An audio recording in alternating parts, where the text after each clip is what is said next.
She said she wanted to be a double F cop. F? Yeah, that's what I said. We're on the air today with Dr. Ferrari. Did I say that right? Yes, you did. Dr. Ferrari. Just like the car. How did that name come about?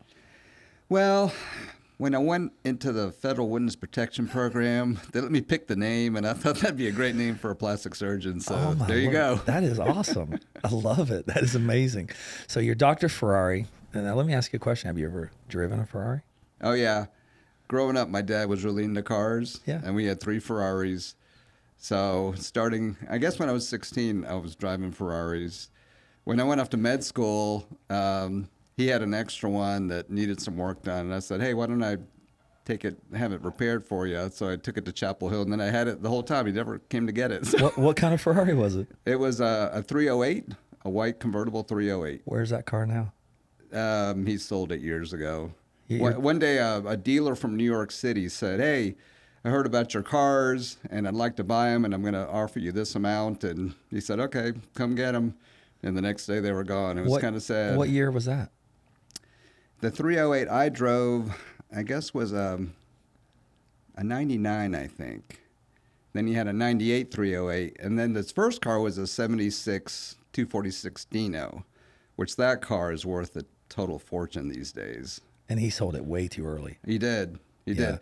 But you know, it's funny, when he bought it, I think he paid $26,000 for it back then. Yeah. And then he sold it like 10 years later for like $125,000. So Seems it like- wasn't a bad that was a gig. great Yeah. investment. Yeah, he didn't lose money. Yeah, on that it, was a so. really good investment. Yeah.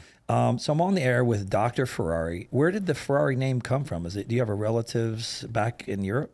They're Northern Italians. Okay.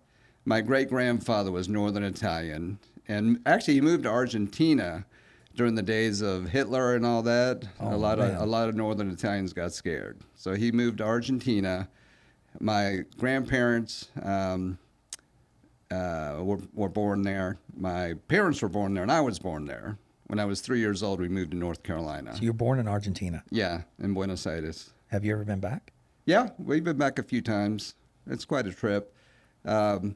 It's kind of cool to go back because Buenos Aires is like a European-looking city because the British kind of settled there, and there's a lot of British influence still there. For example, you go to Buenos Aires, and at 3 o'clock, everything stops, and people have tea, just like in England, because the British sort of set up that tradition Everybody's chill there. there. Yeah. And my mom, till the day she died, every day at 3 o'clock had tea, and we would go over there and just have tea. And Have you carried on that tradition with your family? no, I wish I did. Yeah. Now, when the kids were little and my mom was alive, we would go over there every Sunday and have tea with You her. have 4 children, right? 4 girls, yeah, ages 25 to 18. And what are they doing now? The 2 oldest are out of college. One's a teacher, one's an Annie. The other 2 are still in college, so they're working on Proud it. father. Yes. They're all good. They're all doing well. Well, yeah, thanks to my wife, she homeschooled them all. My wife was an accountant by trade, but decided one day she was going to homeschool the kids. So she kept them home. And you know, I remember when the girls went through middle school, everybody was like, oh, I'm so sorry. You know, like, why are you sorry? They're like, oh, I know girls are like really tough when they go through middle school. And I'm like, my kids never went through that. Even though they had friends outside of the home, obviously, but they weren't immersed in school with the influence of other kids that would have had that negative influence on them. They're positive all day. Yeah, so we didn't have to like, you know, train them back every time they got back from So your school. wife worked from home?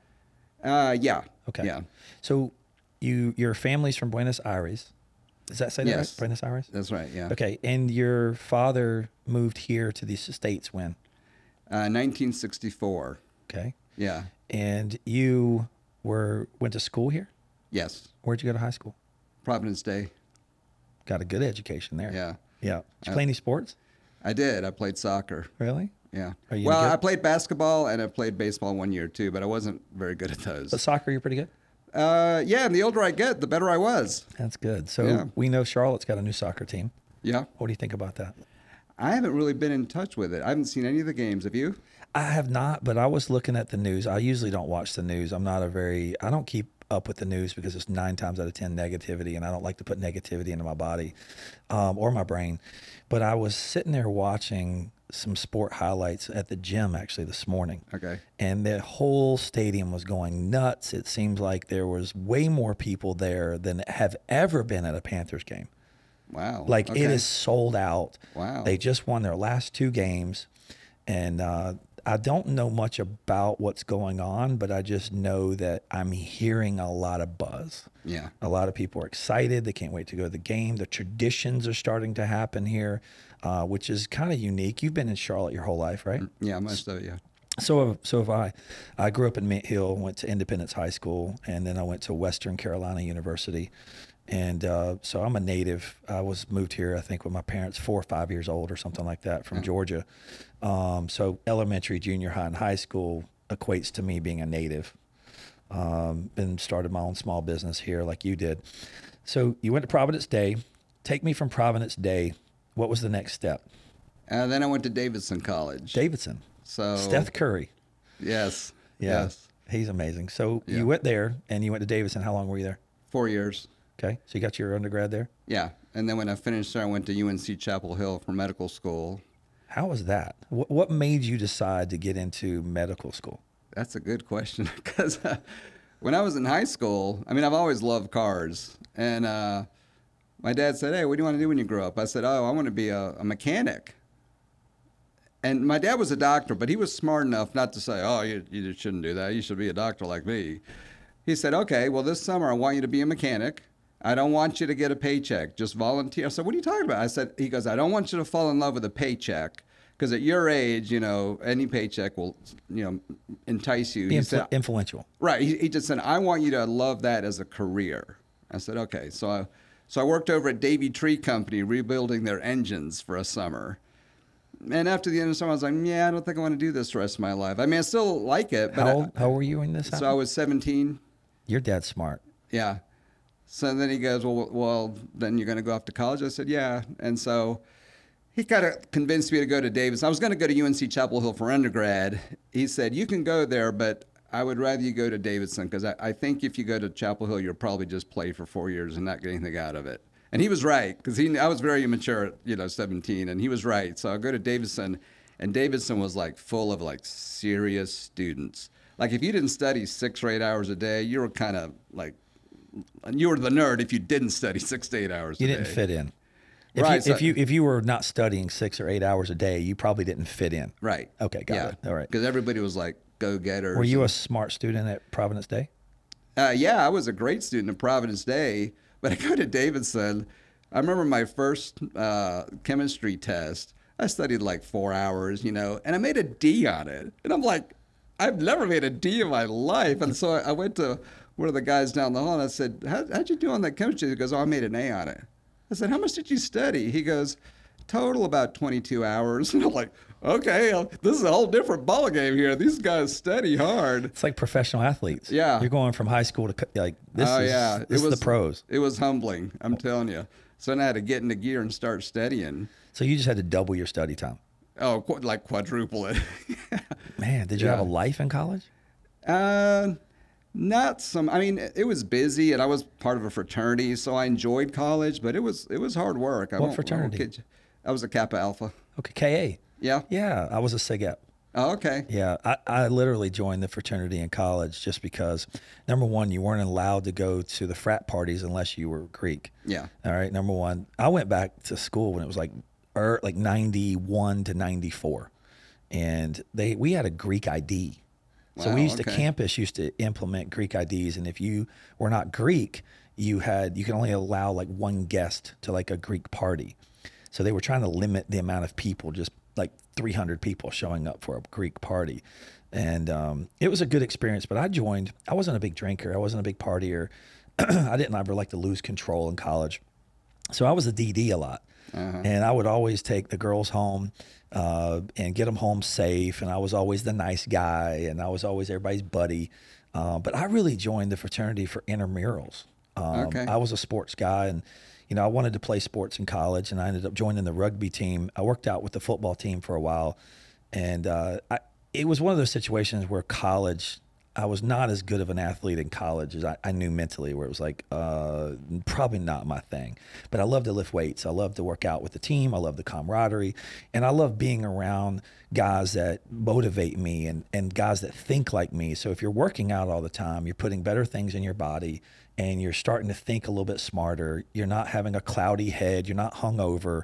Normally, you're going to do better in school. So I just wanted to hang out with the people who wanted to better themselves. Yeah. And I don't know if anybody, a lot of people don't know this, but I was a very fat kid growing up, and I got picked on every day. And, my mom did the best she could. My dad did the best that they could to help me, but they didn't realize the extent of it. I hid a lot of it. So over time, I just had this resentment that it wasn't good enough, wasn't, good looking enough. And so I really, about 12, 13, developed a love for working out because I wanted to better my life. I wanted to get, girls. I wanted to get attention. And so anyway, I started paying attention to that. And then when I got to college, I just kind of stayed in that world. Like your mind is in a different world. I mean, we met at the gym. Yeah. And you're 60 years old. Right. Is that right? Yeah. You told me that today. Yeah. You look phenomenal. Oh, thanks. Like you work out every single day. Well, not every day, but I try. But you go to the gym almost every morning at 5:30. Yeah. And how long you been doing that? Probably most of my life. I mean, not consistently most of my life, but since I was a teenager, I started working out. I want people, when they listen to this podcast, most successful people in life get up early and go to the gym. Yeah. Would you agree? Yeah, that makes sense. It does, doesn't it? Yeah. But you see people who are victims of life where they have excuses and problems, right? Yeah. How many people cannot get up an hour early? They Right. always say, oh, I can't get up. I'm so tired. Yeah. You know what? It just takes a week to create a new habit. Yeah. Don't you agree? Well, they're tired because they don't get up and exercise. When you start to move and then you get that endorphin rush. I mean, it's a real thing. You get kind of hooked on it. You do. And if you're ever too busy that you can't go, or you're on a business trip or something, you can't work, then you miss it. Right. You're like an alcoholic that doesn't have a drink handy. Like you got to get it. Yeah, it's so true. Met a lot of really good people working out. So like in college, I like to work out, and I kept that habit going through life. And when I got out of college, I went through spells of where I would be in the gym more, and then I would get away from it a little bit, and I get back into it.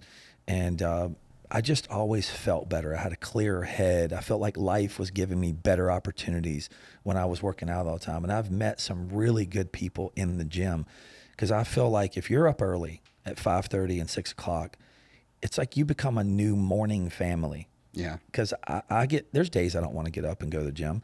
And then when I walk in the gym, 3 people greet me. We don't talk a whole lot, but like you make eye contact, you'll wave and say, hey, what's up, man? That means that's that respect. I'm here, you're here. Yeah. Isn't that what that is? Yeah. That's pretty much what that is. I mean, a lot of guys don't realize that.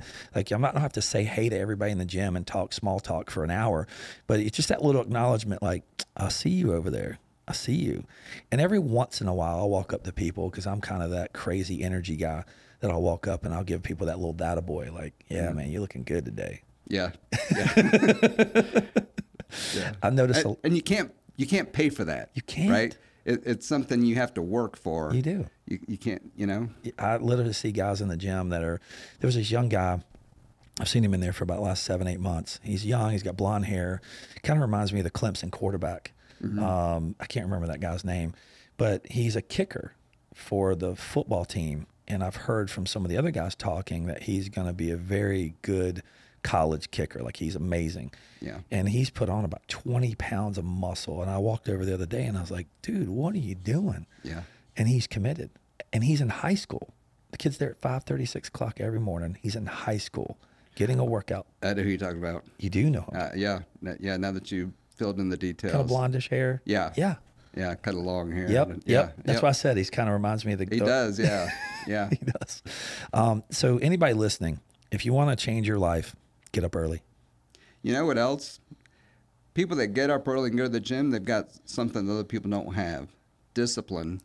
Yeah. And that carries over into other areas of your life. It really because it's like you say, it's a state of mind. And it starts with that. So going into that, what gave you that discipline? Probably looking at my dad. My dad was a very disciplined guy. He worked very hard. Back in the 70s and 80s, men didn't have man caves. Men had libraries, right? And my dad had this big library in our house. And a lot of times after dinner, he would go and sit in the library and just read books.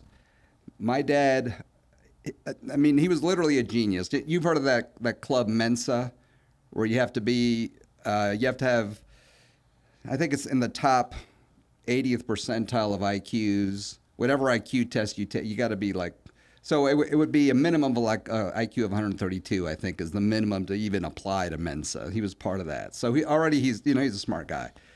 But he would like read all the time. And when he was a doctor, he published probably well over 400 articles in medical journals, wrote chapters in books. Then when he was about in his 50s, he decided, I think I want to go to law school. I'm like, Dad, you're 54 years old. He's like, yeah, but I'm bored with medicine, and because I don't like these lawyers having power over me because they think they know more than me. So he goes to law school. He finishes law school in 2.5 years versus the 3 years or whatever it is. And then he becomes a lawyer for the end of his career and published like 250 articles in legal journals at the end of his life. So this man published like over 700 articles in his life. Just like every week he'd publish like 1 or 2 articles. It was like no big deal to him. Like most people don't even read 1 or 2 articles in their business stuff, much less publish anything. What kind of doctor was he? He was an anesthesiologist. Anesthesiologist. Yeah. And where did he work? He worked here at Atrium, what is now Atrium, used to be called Carolina's Medical Center. So your dad was a genius. Yeah, he set the bar pretty high. He did, yeah. And he wanted me to be an anesthesiologist, but I'm more of a hands-on guy. Like you like to be a mechanic, right? Yeah, kind of like that. Yeah, I'm kind of like you. I started drawing when I was in not elementary. I started drawing when I was in middle school. So I was that fidgety kid, nervous energy, biting my fingernails, bouncing my foot on the table. But if I had the old lead pencils. Yeah. Where you like click, click, click. Mechanical ones, right, man, I love those things, man. That is like, you put that in my hand, it's like a pacifier. You put that in my hand and I become calm. Like it's, soothing. So I can color and shade and draw. And I really, really found an attachment towards working with my hands. And I'm a creative brain, so I love to see an image in my brain and then put it on paper. Yeah. That is like the most rewarding thing. And I can see that you have a lot of that same skill set where you can see something, you visualize it, you see it, and then you go attack it and you do it. Yeah. And then you get the gratification instantly from seeing what you just did. Right. That's exactly right. Yeah. And that's what a lot of these guys in the world, when I say guys, girls, I would say just the workforce today. A lot of the workforce today lives behind computers, lives behind smartphones, lives behind trying to be a social media influencer. Yeah. Everyone's trying to create a platform for gratification. And I feel like we've lost a lot of the gratification of actually talking to people. Yeah. A lot of people want to text. A lot of people want to email. I will do very short text. Like when people say, well, Mike, I texted you and you didn't reply. And I go, yes, I did. I put sure thing. So that's my way of saying, I agree with you. Yeah. I'm not going into an elaboration because I can't hear the voice of their attitude over the phone. Like if I say something that I know that possibly could disturb you in a text message, it gets just sometimes misstrued. Yeah. And on a voice, I can hear you're happy. I can hear you're sad. I can hear that you're not engaging. I can hear a lot of different things in a voice. Yeah. And then I can make an assessment and go, okay, well, I need to reevaluate what I just said. Or I can apologize and say, hey, I didn't mean it that way. Yeah. Instantly. So that, because people will text me or send me an email over the weekend and I'll sit there and I'll just be like, oh, I need to call this guy. Like, oh my Lord, like I'm boiling inside. Yeah. And I'll call him on Monday. He goes, no, that's not what I meant, man. I meant like this, this, and this. And I'm like, I sat there for 2 days boiling over something that I handled on Monday because I misread. So now I don't read emails on the weekend. Yeah. And if it's not a close friend, I usually don't reply back on the weekend with text. See, that's why emojis were invented. So you could text or email, stick a little emoji out there, then people would know what the attitude was behind it. Love it. Here we are talking to a 60-year-old man that's better at emojis than me. I love it. Exactly. So anyway, your daughters must have taught you a lot about how to text. Oh, yeah. Is that right? Yeah. You said your youngest is 18? Yes. So you got an 18-year-old and a 25? Yeah. So you had them 26, actually. Just turned 26. So you like just went boom, boom, boom. Yeah, every 2 years, roughly, we had kids. Did you take a vacation with your wife every 2 years? Is that what it was? Yeah. So you got to Chapel Hill. How long did it take you to get your medical degree? 4 years. So you went 4 at Davidson. Yeah. And then did you work in between there, or did you go straight to med school? No, there was only a month off between college and medical school. Well, 2 months off between college Did you and do medical anything in college that was fun? school. Actually, yeah. Well, What'd you do? Well, I actually finished college a semester early. Okay. Because one summer I went to NC State and took physics, so I wouldn't have to take it at Davidson, and I could graduate a semester early. And then my dad said, "Well, what do you want to do with that time? Do you want to travel? You want to do?" And I said, "No, I really just want to stay at Davidson and enjoy the last semester of college, because for 3.5 years I've been grinding." Yeah, and I said I really just want to enjoy it. So. We had a ski boat at the time, and Davidson is right on Lake Norman. Yep. So the boat was at Lake Norman. And then whenever I wanted to, I would just take my friends water skiing. And the rule was whoever went skiing paid for the gas. So it didn't really cost me much of anything to take them. And so we went water skiing a lot and just did fun stuff. I mean, it was. So you love the water ski? Oh, yeah. Do you slalom or do you do the double? Slalom. You do? Yeah. I did a little wakeboarding, but I just enjoy the slalom better. Yes. Like, do you snow ski? Oh, yeah. Do you just ski or snowboard? I've done both, but I enjoy skiing more than I don't think I can do the snowboarding thing. Yeah. I don't like falling on my ass all day long. Yeah. Every time, I don't even care if they're 20 years old, I'm seeing they're always on their butt somewhere. Yeah. Is that true? For the most part, I think, yeah. So we used to have a ski nautique on Lake Wylie. When I just got out of college, I had a buddy of mine that was in the IT department and bought a boat, and we kind of went in halves on it. But we had a friend of his that worked at Cisco Systems who had a house in Windjammer and Lake Norman and Lake TKK area. Oh, yeah. So we kept the boat. Wait, Lake Wiley's TKK. Lake Wylie, I'm sorry. Oh, Lake okay. Wylie, Yeah, TKK. yeah. We had the boat there, and the street name was called Windjammer. Okay. And we met there, and it had probably 388 stairs from the time you got there to the time you got to the water. He had like these stairs that were like, they kept going on forever. Wow. I'm exaggerating for sure, but it was just giving you the mental picture that. So if you got to the bottom, you forgot the boat keys. If you forgot a cooler of beer, it was flip a coin to who was going back up to the truck to get it. But it was a good experience. I learned how to ski, and it was a lot of fun, and we were in our 20s, and it was after college. It was an old high school friend of mine. He did really well in the IT field, and we all just kind of had a community boat. Yeah. It was fun. We finally sold it after a couple years. We got a little older. But there's nothing like that morning ski. Oh, yeah. Like 8 a.m. Saturday morning, it's glass. Yeah. That's the best time. Yeah. That's heaven on earth for Isn't me. it? It is. Yeah. Do you have a boat now? Yeah. What do you have now? Well, we have two boats. We have a 23-foot bow rider that we can ski behind. We also have a pontoon boat that you can ski behind as well. No. What kind of motors are on that thing? The ski boat or the bow rider has a V6 that I don't know how many horsepower that has, but it'll pull you up just fine. And then the pontoon boat has a 175 horsepower engine on it. That must be recent. You must have got that fairly. We did, yeah, just a couple months ago. I've been seeing the pontoon boats that are like, they look nice.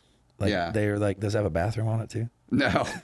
But I remember when I was a kid, a teenager, I said, I will never own a pontoon boat because I am not turning in my man card to drive that old.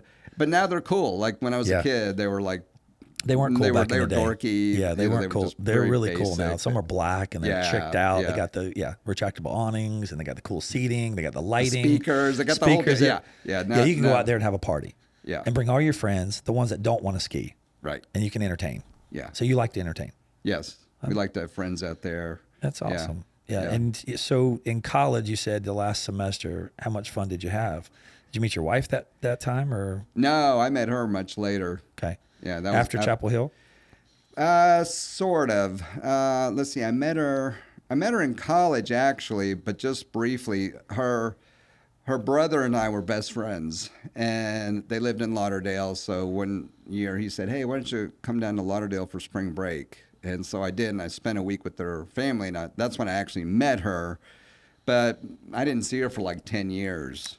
Incredible. And then I ran into her sister at church one day when I was in Miami, of all things, because they were still living in Lauderdale. And then we started dating, and less than a year later, we were married. Did you date much in college? Oh, yeah. Good. Yeah. So you got out of medical school at Chapel Hill, and take me to your next step. Did you decide that you had to mentally be a hands-on surgeon? Yeah. Okay. Yeah. Well, and when I was in medical school, I thought I was going to be an orthopedic surgeon. Because, if you're a mechanic, orthopedics is like screwdrivers and saws and hammers and, it's just like the natural fit.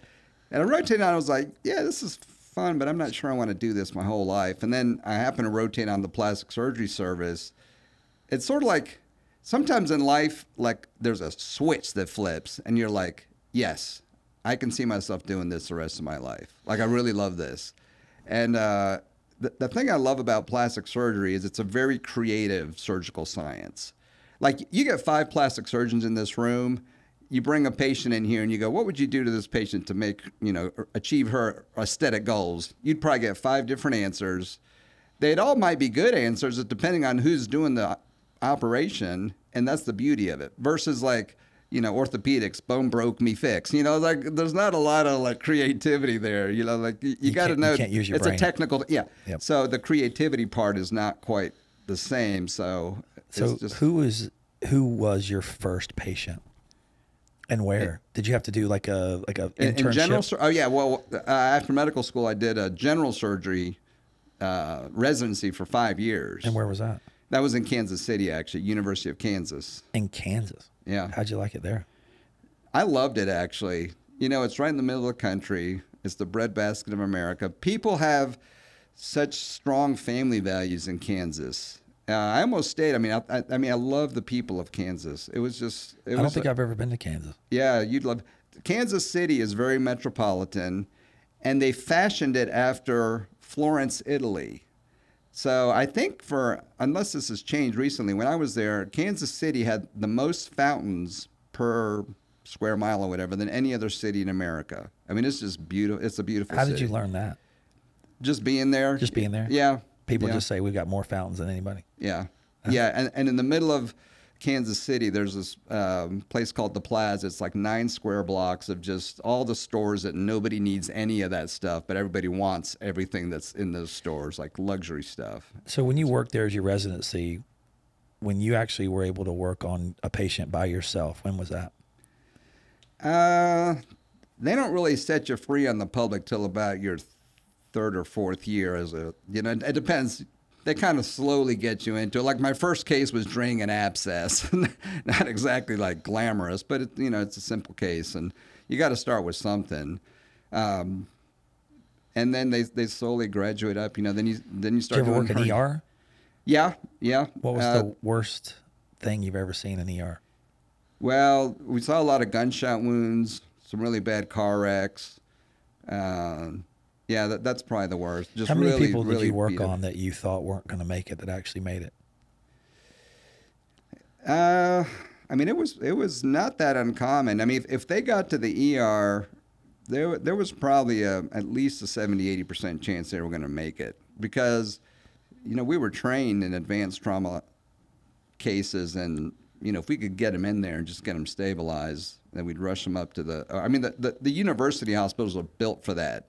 You get in there and you need to go to the OR, you'll be there in 5 minutes, and they got a team on standby ready to go. It is kind of like on TV in a lot of ways. So you learned a lot there. Yeah, it was exciting. I don't know that I want to do it at this stage, because you're up all night. You get a trauma, you're up all night. You're not going to go. But when I was young, it was exciting. So what did you have to take to stay up all night? Or That's funny. I never even drank coffee. Until I met my wife. My wife turned me on to coffee. That was after all that. But medical school, I never drank coffee. I don't know how. Well, I do know how I say. When I had to study a lot, I would stand up on a tall table like this, and that way I wouldn't fall asleep. Because if I was in a chair leaning over, I would certainly fall asleep. You know, you're seeing a lot of people in the office world now standing. Have you seen that? Where the desks now are taller. Yeah, that's good for you. It keeps your, posture and, the slooping down.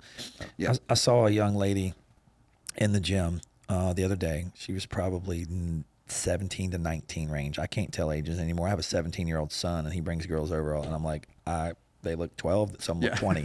Right. Like they mature, at certain ages.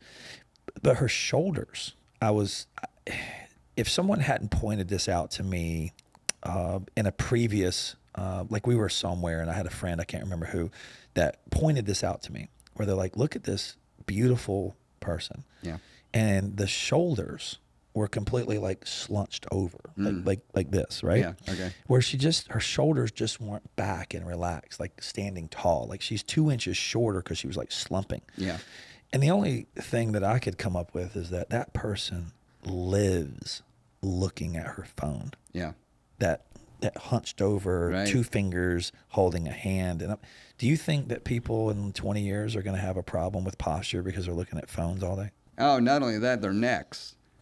There's, they're always bent over, and that puts a huge strain on the back of your neck. So yeah, we're going to see a lot of problems with that. I think so too. So you got out of Kansas and you came to Charlotte. What moved you back to Charlotte? No, actually from Kansas, I went to Miami to do plastic surgery training. All right. I got to ask one question. I know this is a very unique question, but there's people in this listening to this are going to ask this question down the road. And I don't know if I even know 100% what the answer. What does plastic mean? Plastic comes from the Greek word plastikos, which means to shape or to form. So we are reshaping or reforming people. And that's where the word plastic, like you think of like plastic. I'm sitting here going, man, you're doing some plastic looking faces. We don't use much plastic stuff. But yeah, that's where reshaping and reforming. And so there's 2 main branches of plastic surgery. There's reconstructive, where you're trying to make people look normal again. And then there's the cosmetic, where you're trying to make people look better than normal. Now, do you have a classification of better, or does the customer have a classification of better? Well, we always want to figure out what do they foresee as the goal. What do they want to look like at the end of the day? And a lot of times people will bring in pictures or something else. Sure. I want to look like this when I'm done. Do you do a lot of breast? Yeah, most of what I do is breast surgery. Yeah, I hear you're really good at that. Yeah, thanks. I've heard it from lots of happy customers. Yeah, I appreciate that. One thing that I wouldn't say bothers me, it is strikes my attention of something I personally don't think is attractive, is I see a lot of young women with really, really, really full lips now. Yeah. Are you doing a lot of that? Well, I haven't done injections for a while. I have nurse injectors that do that, but that bothers me too because that looks very unnatural. And you know what looks worse than young women with big lips? Older women with big lips. It's just so unnatural. Because a young woman might have big lips, but everybody, as we age, your lips get thinner. So to have an older woman that wants 20-year-old big full lips, it just doesn't look right. I agree. And I try to get my nurse injectors not to do that because that's your signature on there, right? Yeah. And in a way it reflects me because they work under, my guidance. And so I try to limit to some degree what they do. In one sense, you got to give people what they want, but in the other sense, you should probably rein them in and just say, this may not be the best thing for you, So how much Botox do you inject a week, you think? I don't inject any. I know you have people I've got the nurse injectors. Okay, so you have nurse injectors. Yeah. How many of those do you have? I have 2. Okay. Yeah. And they do the lips and the Botox. Right. So you have 2 under you that do that. Right. And then you have an anesthesiologist that works under you? Yes. Okay. How many staff members do you have now? 9. 9. Wow, that's a big practice. Yeah. So you went to Miami. Let's get back to Miami. What did you do in Miami? That's where I did my plastic surgery training, and I did another 6 months of craniofacial training, where craniofacial surgery is like when you take children that have deformed skulls, or their eyes are too far apart, or their heads are shaped like footballs, or just, as something typically genetic, and you reshape their heads or or move their eyes closer together. You can do that? Well, I could at one time. Once I finished that, I didn't do that anymore. There's a crossover between being able to do a really good facelift and craniofacial surgery. And what I mean by that is the face has 5 nerves that give animation to the face.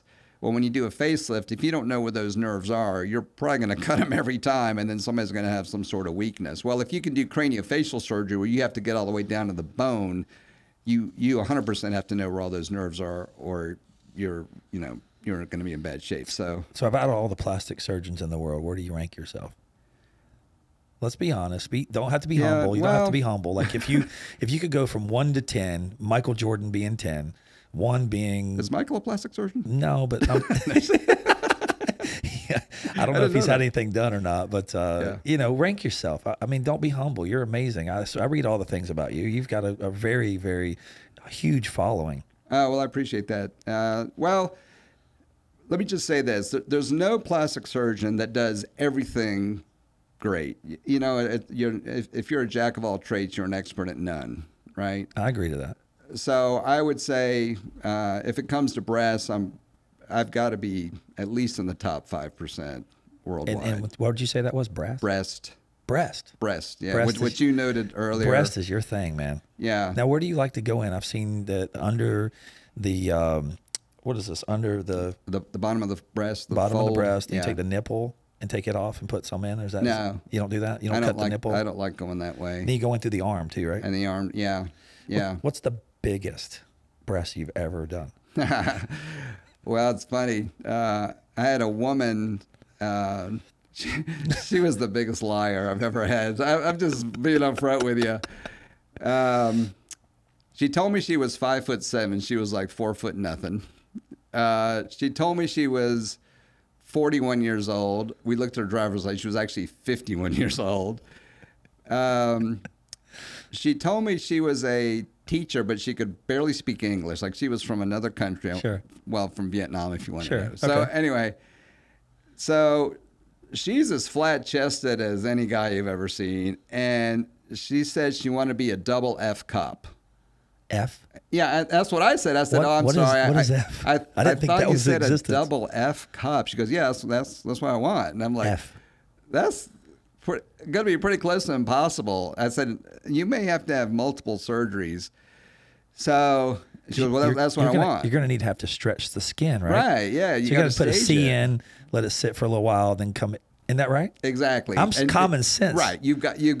Things don't go to infinity in one sitting. Like you understand this, and you have been to medical school. Exactly. I mean, it just kind of makes sense. Yeah, it's common sense. So we do our first surgery, the biggest I could put in. Which there were was what? 550s. What is a 550? 550 cc's. I mean, it made her a D cup, which was a lot. Yeah, that was huge. And I mean, she was like, I'm not happy. I'm not big enough. I'm not big enough. And I said, well, you have to give it 3 months. You got to come back. I said, this is the biggest you could. I said it was impossible to make. You were pressing the envelope there. Yeah. So she comes back. I thought she wouldn't come back, so she came back. And so the second time we took her to 900 cc's. 900. Yeah, yeah. That's insane. It's crazy. That's adult entertainment. I'm just saying. Was she trying to make money off these things? Well, yeah. See, this is the other thing. So.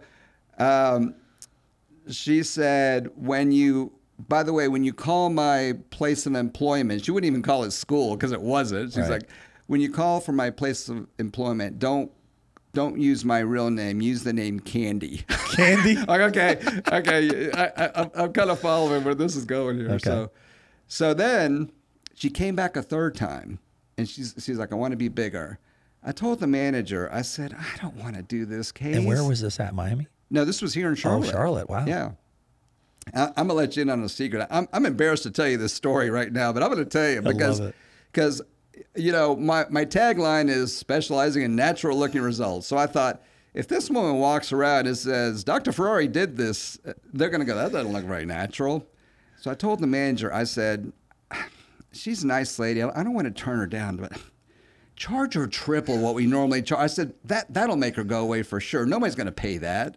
She paid it. I was like, Probably in cash. Well, now I'm stuck. Yeah. You gave her you gave her a cash discount. Well, no, we didn't give a cash discount. We didn't give it. I was trying to be nice. You were really trying to get her to go away. I was trying to, to without her, being look, rude, without being, right. and I was trying to talk her out of it. And I was like, you're going to have back pain and neck pain and, and I got 2 IV bags and I strung them together and I hung them around her neck. And I'm like, how does this feel? You want to go bigger? And she's like, oh, that's not bad. I said, okay, you got to walk around with these IV bags for at least 24 hours and then tell me. And she's like, yeah, it's fine. It's fine. So we went up to 1,200 cc's. And now get this, Mike. These are saline implants. They don't go that big.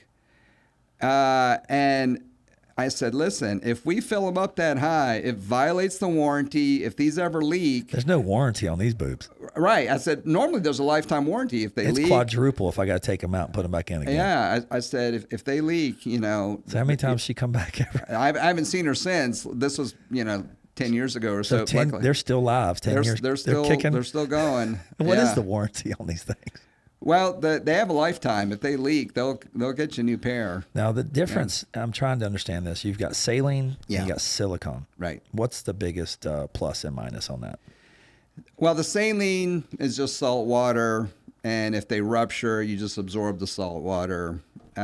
Silicone is a jelly. Now the old silicone was like pudding consistency, and those were a little more problematic. If they ruptured, that kind of pudding silicone would come out. It could migrate towards your underarm. You get all lumpy. It wouldn't necessarily cause any disease or cancer or anything bad or bad breath or whatever they accused it of back in the 90s. But it could cause what's called a capsular contracture, where the scar tissue capsule around all that silicone contracts, and the breast gets hard, and it starts to look like you're trying to smuggle grapefruit out of the country. So the new silicones are what they call gummy, which means if you cut them in half, they're like chewing gum. So if they rupture, they kind of stick together. They don't migrate all over the place. So they've really made the product much better. Who's the best manufacturer of these? In your opinion? There's 3 American companies, Mentor, Sientra, and Allergan. They're all very competitive. Each one has their own little pros and cons attached to them. Do you use all 3? I have used all 3 at some point. If I had to rank them, the one I use most commonly is probably Mentor, followed by Sientra, and then Allergan. The thing about, and it's not necessarily reflective that one's that much better. I just think the feel is a little bit different, and the Allergans are just a little bit stiffer than the other 2. Right. And I think women like the softer breast. I'm going to ask a very off-the-wall question. You do so many women, but when you were down in Miami, did you ever work on any men? Oh, yeah. What was the weirdest thing you ever done to a man? Okay, I got a good one for you there. I had a guy come in, and he's dressed nice. He's a lawyer. He comes in but just has kind of this strange affect. These people that when you ask them a question, it takes them a little bit too long to answer, like they're analyzing, like, why did he ask me how I'm doing? Like, this is a simple, So we start out, already I'm uncomfortable because I go, oh, hey, how you doing? And there's a pause. I'm fine. How are you? Like, what are you getting at? Like, I was like, this is not a trick question, sir. Like, there was that big of a pause. Yeah. So a couple little chit chat minutes, and then like, so how can I help you? And he kind of rolls his eyes, like, do I really have to say it? And he starts pointing to the sides of his mouth like this, and I'm like, okay, what are you showing me? He goes, oh, doctor, don't pretend like you don't see it. And I'm like, see what? He goes, my nasolabial folds are asymmetric. Anybody can see that. And I said, oh, yeah, okay, yeah. Yeah, but, facial asymmetry is very common. Yours is not that. He goes, oh, it's not that noticeable, huh? I'm in front of the jury, and I'm talking to him, and they're staring at this deformity. And he calls it deformity, and he wasn't deformed. He had a mild asymmetry. It wasn't a big deal. What is that? I don't even know what that is. It's these folds that come off your nose right here. everybody has them, right? Oh, okay. His were just a little asymmetric. Almost you like know? the Joker a little bit. It's a simple fix. Okay. You just inject a little filler on the more sunk, and it's like no big deal. Really?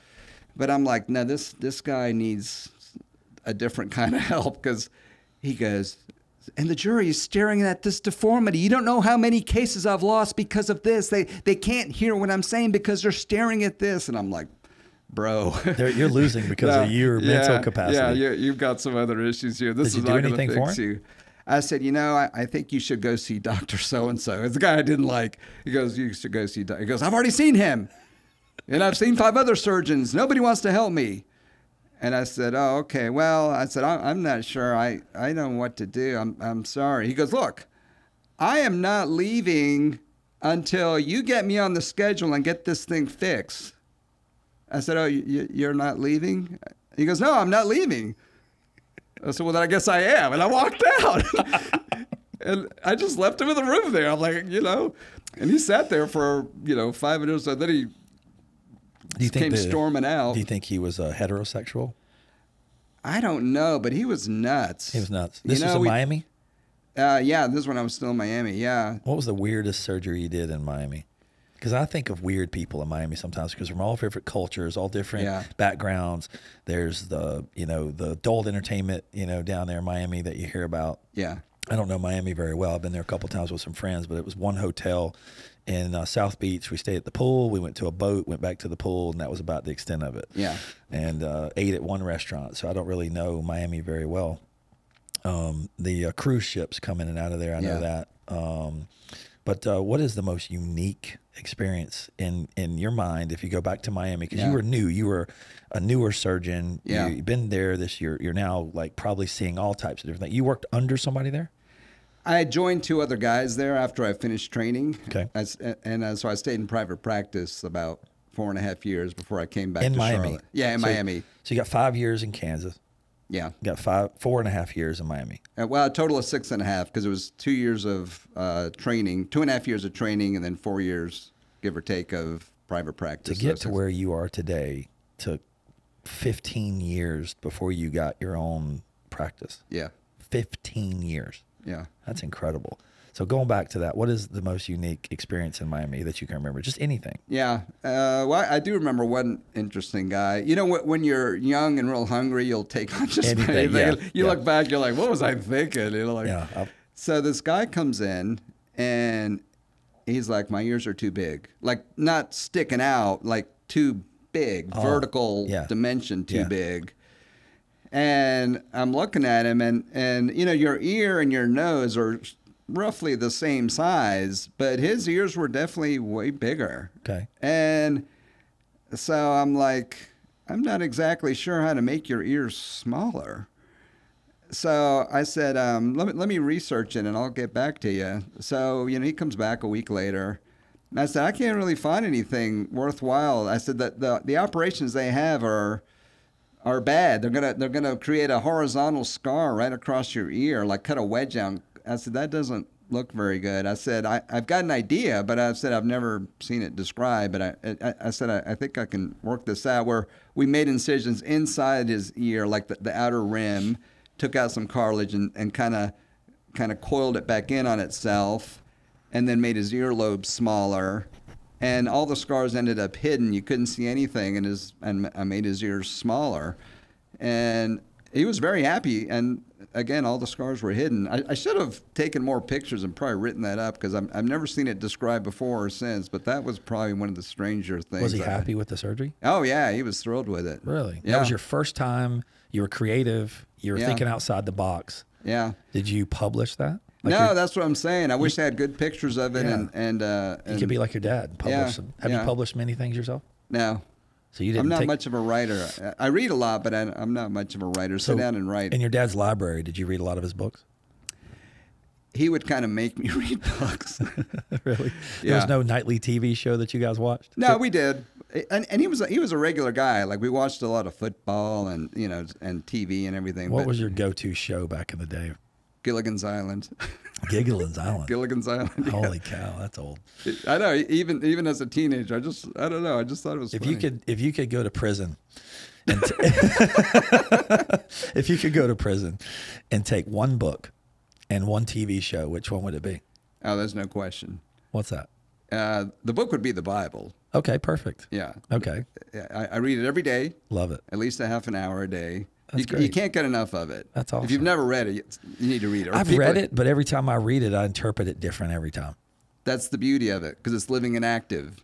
It is. It's different than any other book you'll ever read. I read and then I read it again and I hear something different every time. Yeah. Now, you feel the same way? Yeah, that's exactly right. Yeah. And if you pray before you read it and say, God, reveal to me what you want me to learn from this passage, you will. You'll be like, wow, I've read this several times and I didn't get that out of it. Yeah. Because you willed it. You asked the book to give you what you wanted out of it. Well, you asked God to give you. Right. Yeah, because he wrote it. He's the author of it. So, That's awesome. Yeah. What would be the TV show? I like funny shows. You do? Yeah, I love to laugh because laughter is good medicine, right? Yeah. And so there's two shows I really love. Last Man Standing with Tim Allen. I don't know if you've seen that one. I think I've seen a few. And my kids love it because they say I'm Tim Allen in the show. Like his attitudes and mine are pretty I remember similar. him from the Tool Man, Tim. Yeah, that's the guy. Yep. Yeah. And then the other one's one called Psych. I don't know if you've ever seen that one. What is that? Psych is about this guy his dad was a police officer who taught him to be very observant. So he's kind of a detective, but he pretends he's a psychic detective. So he pretends like he's like seeing things that other people don't see. But actually what he's done is made some very careful observations of the murder scene or whatever it is. And he comes up with just really good theories. I had somebody ask me that question one time. That's why I asked it. I thought it was a unique question. And I said, mine would be the Transformers. Oh, yeah. I just love the Transformers. Yeah. I was so in love as a kid with the car driving because I loved cars, right? Yeah. You did too. Yeah. I'd see this car drive and then all of a sudden it'd be boom, boom, boom. It turned into like a robot. I'm like, that is so cool. And I have the whole box set of all the Transformers ever. Yeah. And I have a small little movie theater above the garage. And I used to go there years ago when my kids were really little and we'd put them on. And I'd go in there and watch them over and over and over. And now you can stream the stuff on YouTube and, buying a box set of CDs, you're like showing your age. Yeah. Yeah. Or your Betamax tapes that you've got. Yes. Yeah. I mean, it was so funny because we were in school and I'm sure you can relate to this because you're a little older than me. My mom asked me one time what I wanted for Christmas. And I told her, I said, I want to go to Kmart. And it was on Independence Boulevard where the Elevation Church is.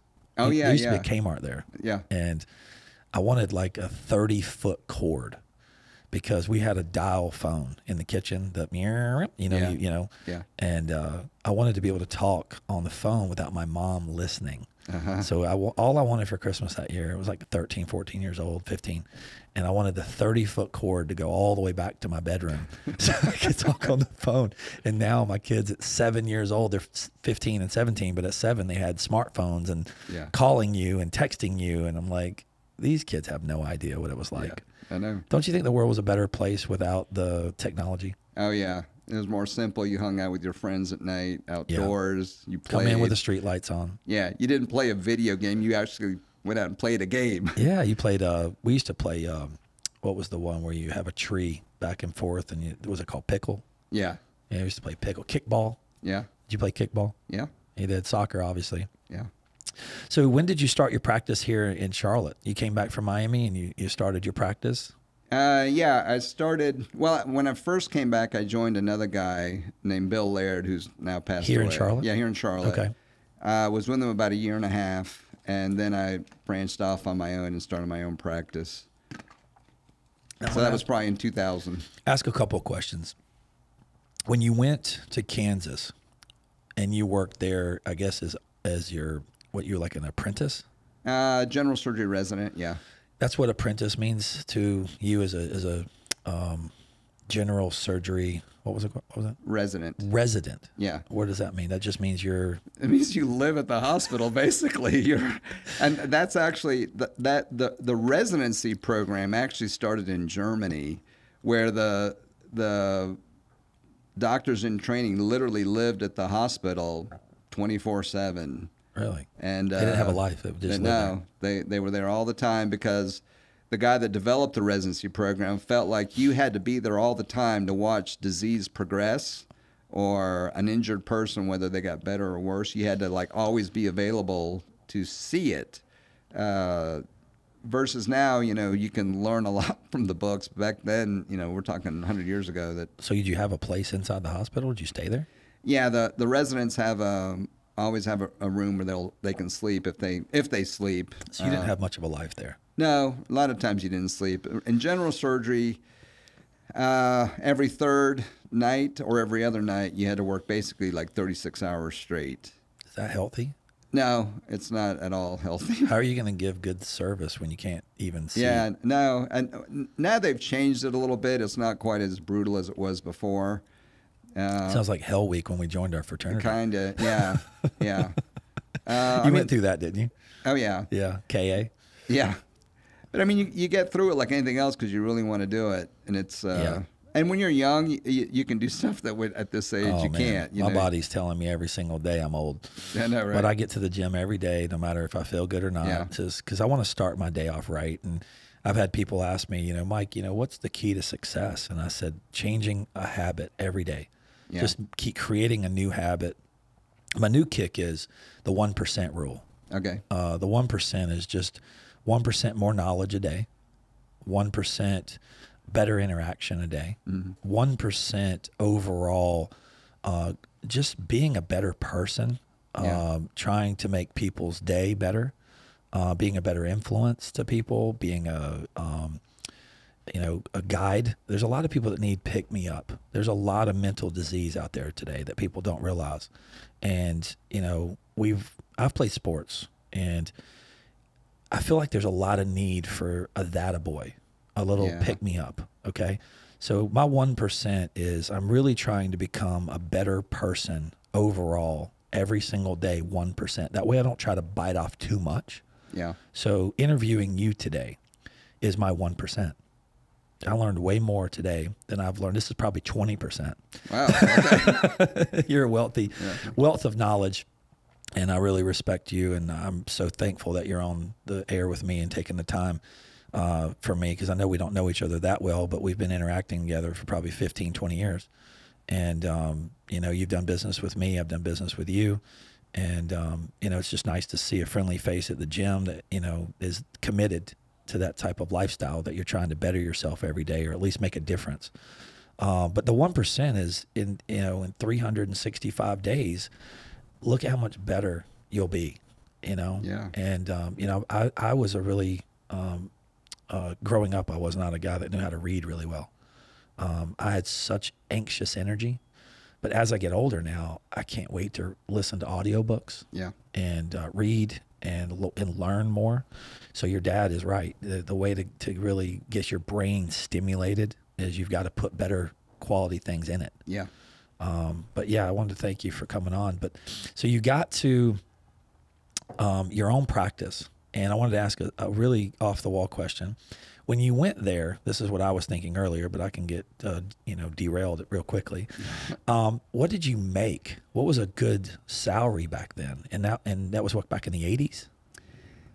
Well, when I finished residency, In the residency, what was a resident paid? yeah, if you looked at the number of hours a resident worked, Yeah, it was basically minimum wage. really. Yeah, you were at the hospital 120 hours a week. 120 hours a week, making Yeah. $10 an hour probably.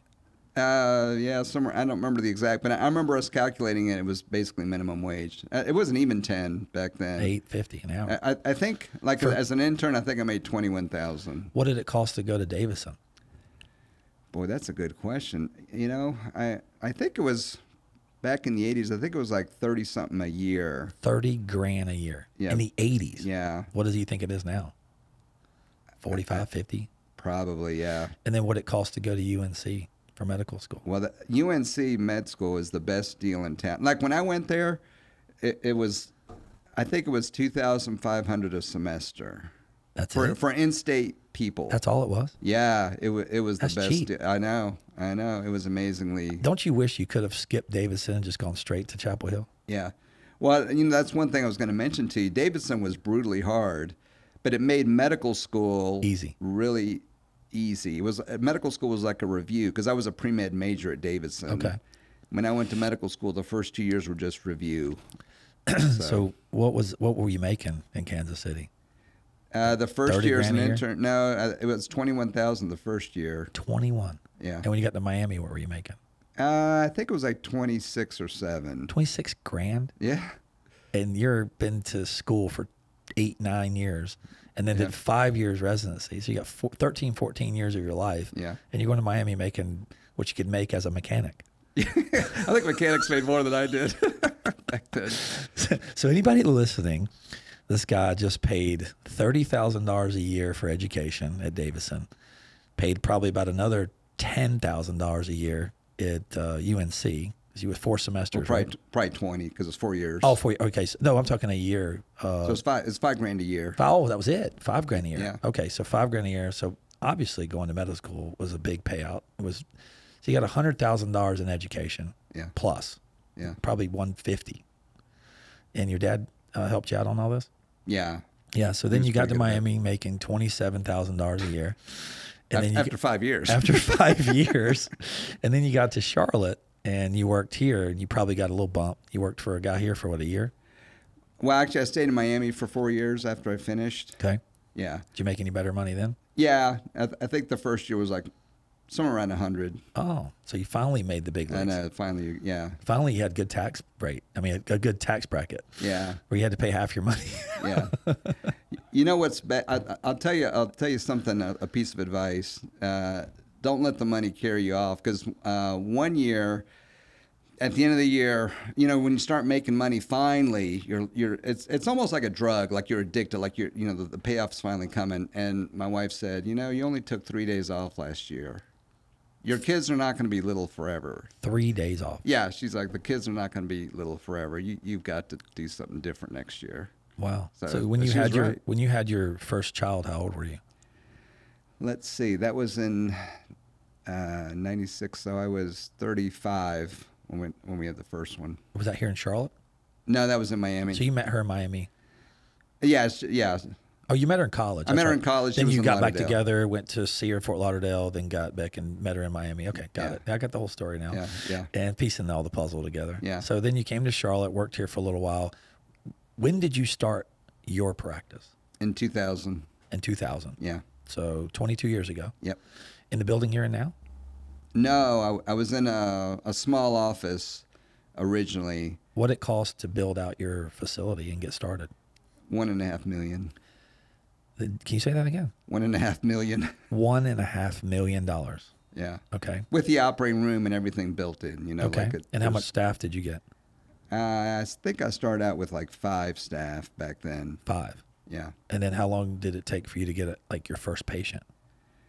Well, when I came to Charlotte, I was fortunate because I joined another guy who had already been here, and the first month he handed me 30 breast augmentation patients. He goes, I don't like to do breast augmentations anymore, and I love doing them. When you first started, what was the cost of an average breast augmentation?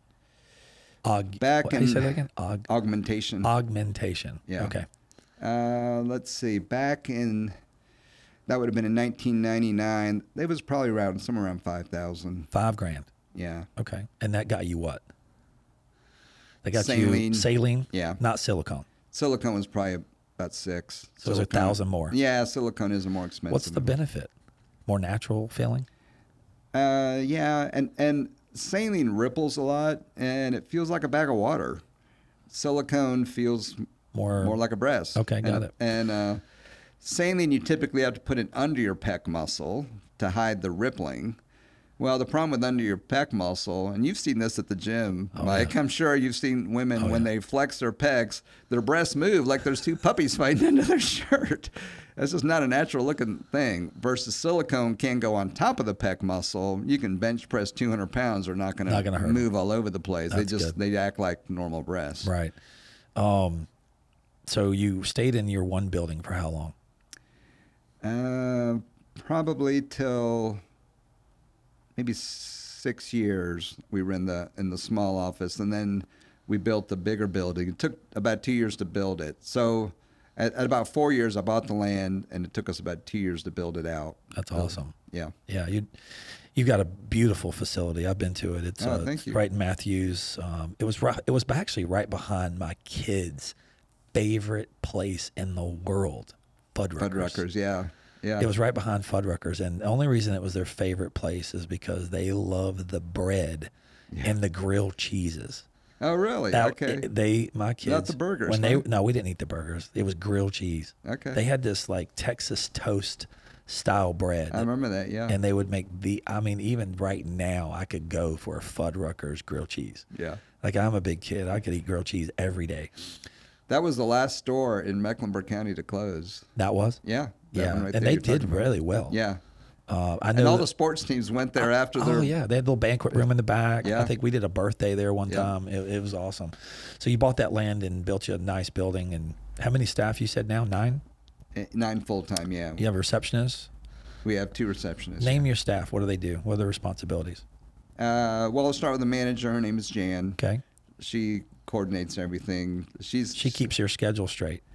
Yes and no. The patient care coordinator, her name is Erin. Okay. She's the one that runs the schedule. Okay. And keeps it tight. And She keeps you tight. Yes. Okay, yeah. like it. Yeah. Because every smart man, every intelligent man, and every successful businessman has a right-hand person that knows their schedule. Yeah. Perfect. Yeah, that's Erin. Erin runs everything. So you got Erin, you got your manager. Jan, yeah. And then who else? Then our head nurse is named Angela. Okay. And you may have seen Angela at the gym. I don't know. Maybe. I'm sure if you saw her, you'd recognize her. And then we have 2 other nurses, Brittany and Meredith. And then we have 2, our scrub tech, his name is Jessica. Then we have Heather and Stacy are the receptionists. And then we have, I forgot the nurses, the nurse injectors. There's one named Jody, one named Jenna. And then we have a skincare expert who's an esthetician named Faye. And then we have some nurses that work kind of part-time, like they might come in just to recover the patients or spend the night with the patients if we do a really big case. We have several of those. One's called Diamond. Her name is Diamond Ross, like Diana Ross. No way. Yeah, and she looks like Diana Ross, like she could be Diamond. Yeah, her name is Diamond. Diamond. Yeah. You write checks to her, and they're called Diamond. That's amazing. Yeah. Maybe that was her old name, and she just kept it.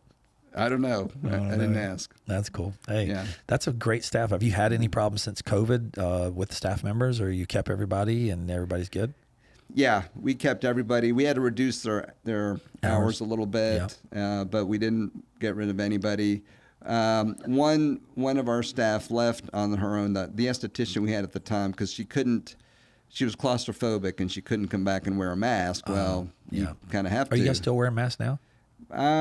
Sort of. When they dropped the mandate, we kind of made it optional, right, for patients and for staff. And we asked the patients, would you feel more comfortable if we wear a mask? But most of the time, people are not. How many surgeries a week you do? Well, it depends. Some surgeries are short, like a breast aug might be an hour and a half. When you first started, were they 3 hours? Now they're an hour and a half. Have you got more efficient? Yeah. But to me, even though my last name is Ferrari, speed is not the goal. My goal is 100% patient satisfaction and 0% touch-ups. Don't always get it, but that's like the 0% goal. touch-up. What does that mean? Like nobody has to come back for any sort of touch-up surgery. Oh, wow. Okay. Yeah. I didn't understand there was such a thing. Yeah, like if let's say you do liposuction, right, and one side looks a little bit fuller than the other, it doesn't look symmetric. We wait for the swelling to go down, maybe 6 months or so. What's the average cost of saline versus silicone now? Boy, I knew you were going to ask me that. I'm not sure what the prices are. Erin would know that because she researches that. Stays up to date. I'm guessing it's probably around 9 or 10, maybe 9 for saline, 10 for silicone, but I'm not sure. Don't quote me on that. Okay. Yeah. Liposuction, you do a lot of that? Yeah, that's the other thing I love doing. You? Yeah. Could you do me a little bit? Could you get rid of like a couple pounds right here? Hey, I'm no miracle worker, Mike. You're going to be like, get a nutritionist, then call me.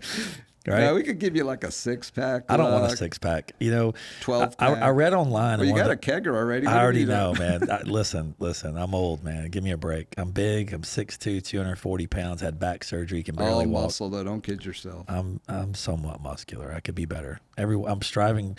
I had a guy one time tell me, he goes, "Man, you look good." I go, "No." He goes, "Well, you know, if you just lean down another 4 or 5%, you know, you would have all the ripples." And I go, "Listen here, buddy." I said, I work out so I can eat and drink on the weekend. All right.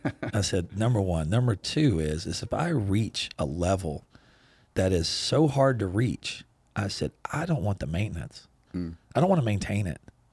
You know, I've seen what it would be like to be 6-pack ripped and all that. But man, you live worried all the time that you're going to go back to the way you were.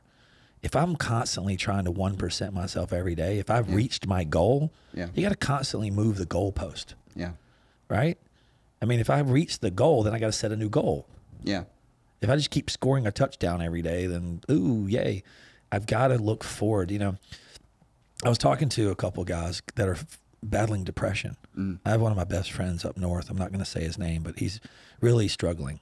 And we had a long conversation about an hour the other day, and I don't want to get upset about it, but he touched me. And I said, listen, bro, I said, there's only one key thing to be happy in this world. And I know what you think that is, and I'm not going to go there because I don't want to go through crazy. But there's another thing that I'm just going to go to another point. Where in men, we struggle as being business owners. There's anxiety, there's pressure, there's things that we deal with every single day that nobody understands what we deal with, right? You're not clocking in and clocking out getting a paycheck. Yeah. You're responsible for people that work for you. You're responsible for your care of your patients. But I sat there and told him, I said, man, I've battled depression. I've battled anxiety. Can't let everybody see that, you know, because when you're a big tough guy like me, you can't show weakness. But I said, listen, bro, I said, you got to have little things to look forward to every day. Little things. You got to take a win and celebrate it. Yeah. What most people don't do is celebrate their wins. They're looking at the goal of like where they need to be a year from now or 2 years from now or 6 months from now. And that's too far away. Yeah. So, you know, I told him, I said, man, I said, what's your favorite coffee at Starbucks? And he goes, man, you know, I'm looking forward to a Frappuccino. I know it has 800 calories, but I want the whipped cream and 2 shots of mocha, and I want to go treat myself. Or I want 2 scoops from Baskin Robbins. And I said, listen, man, I said, on Friday, I got friends coming in out of town. We're going to go see a concert. I haven't seen these people in a while. And we're looking forward to going to my favorite restaurant. We're looking forward to go to my favorite bar. We're going to have my favorite drink. And we're going to go see my favorite band. And all I thought about on Monday was, I can't wait till Friday gets here. But I told everybody in my life, Monday, Tuesday, Wednesday, and Thursday, I'm doing this on Friday. Yeah. So I programmed my brain all week to be happy because I had something to look forward to. Yeah. Do you believe in that? You know what you just pointed out? It's an attitude of thankfulness. You were thankful that you were going to do that. But you can do this every day, even if you're not looking forward to a concert or anything else. Like when you look at the world around you, you can start giving thanks 100 times an hour if you want to. Thank you that I can see. Thank you that I can hear. Thank you that I can walk. Thank you that I can go to the gym. Thank you that I have food in the cupboard. Thank you that I have a roof over my head. Thank you that I have clothing. Thank you that bombs are not falling all around my city. Right.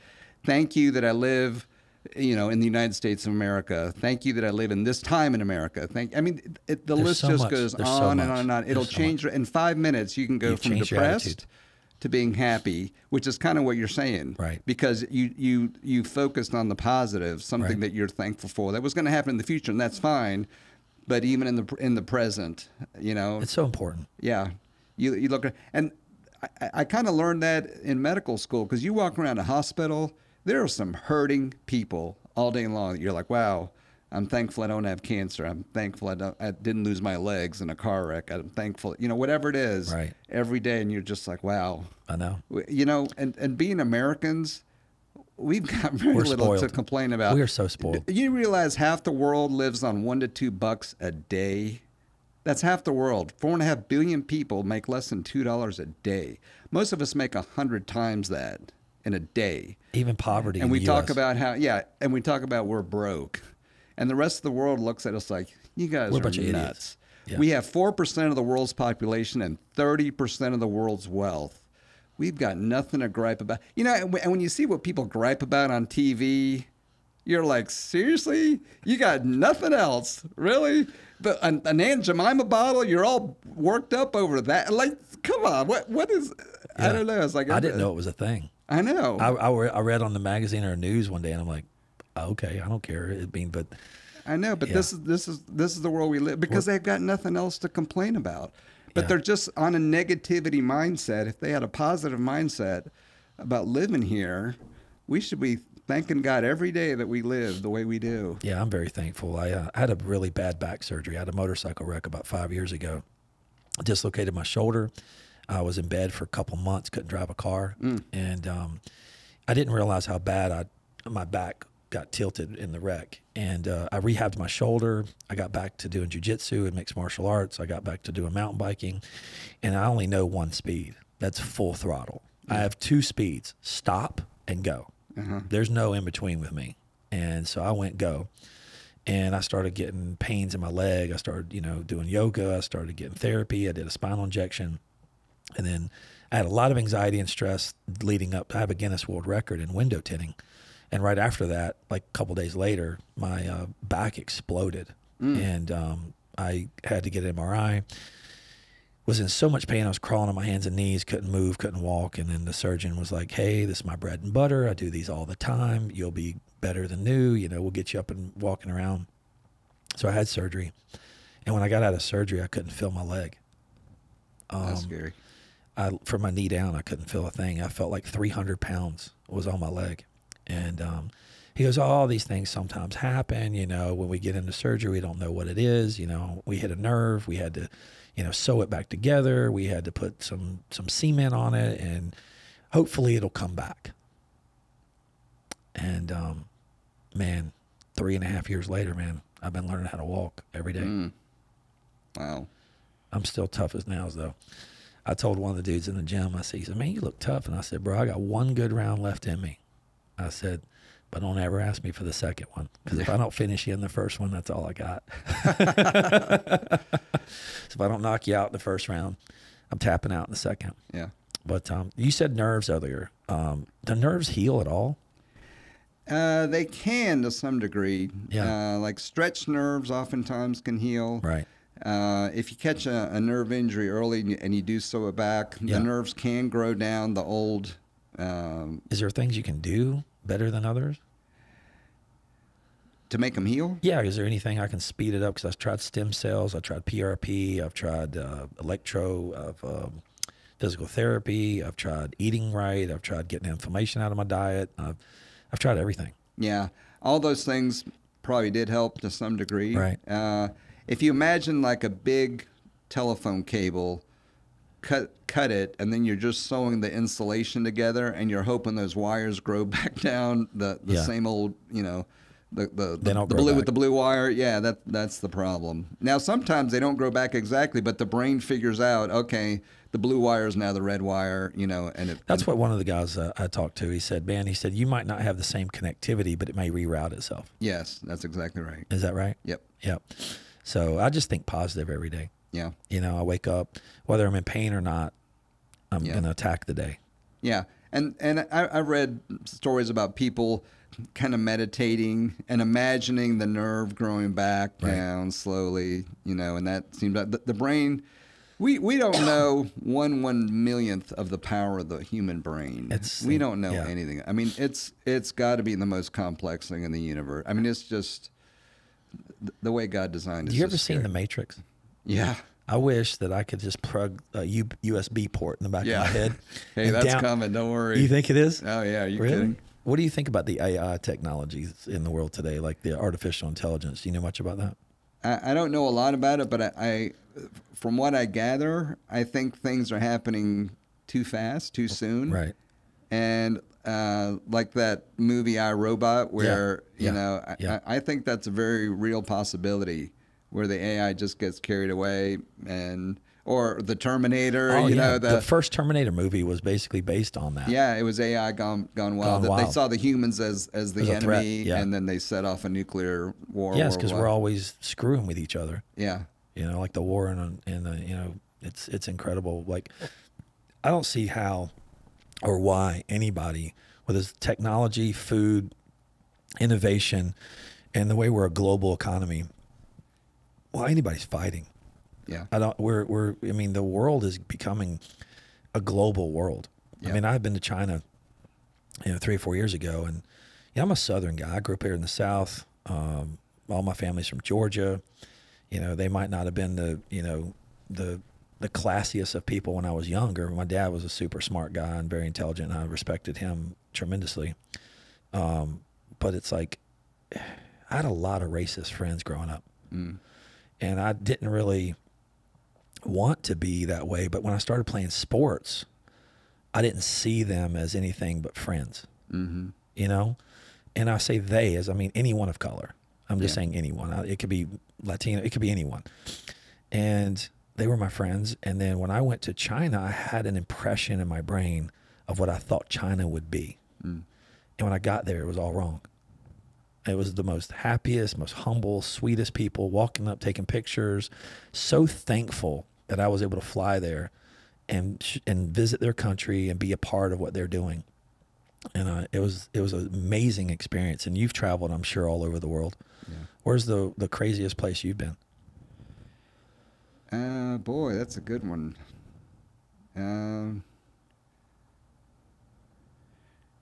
I think probably Honduras was a memorable thing. I went down there to do a mission trip. Yeah, it was a real eye opener because the city where we were was so poor. It was up in the mountains, and all Honduras isn't like this. Honduras is a very modern country, but where we were was pretty remote, up in the mountains. And I was doing plastic surgery there, and did you donate your time? Yeah.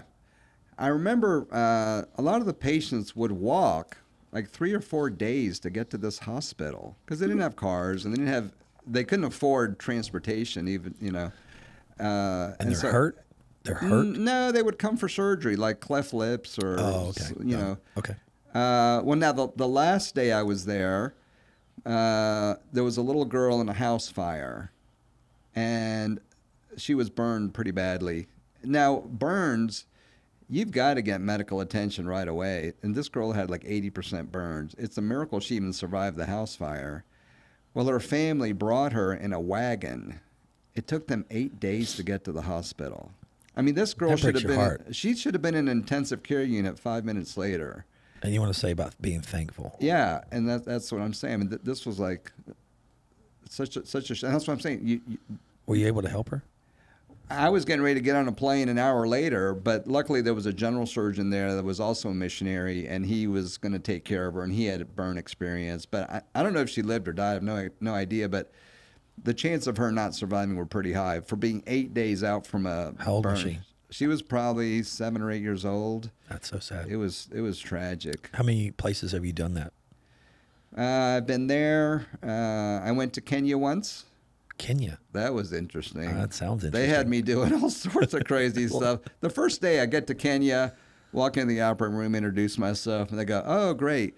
Can you go into room 3? We're doing a craniotomy."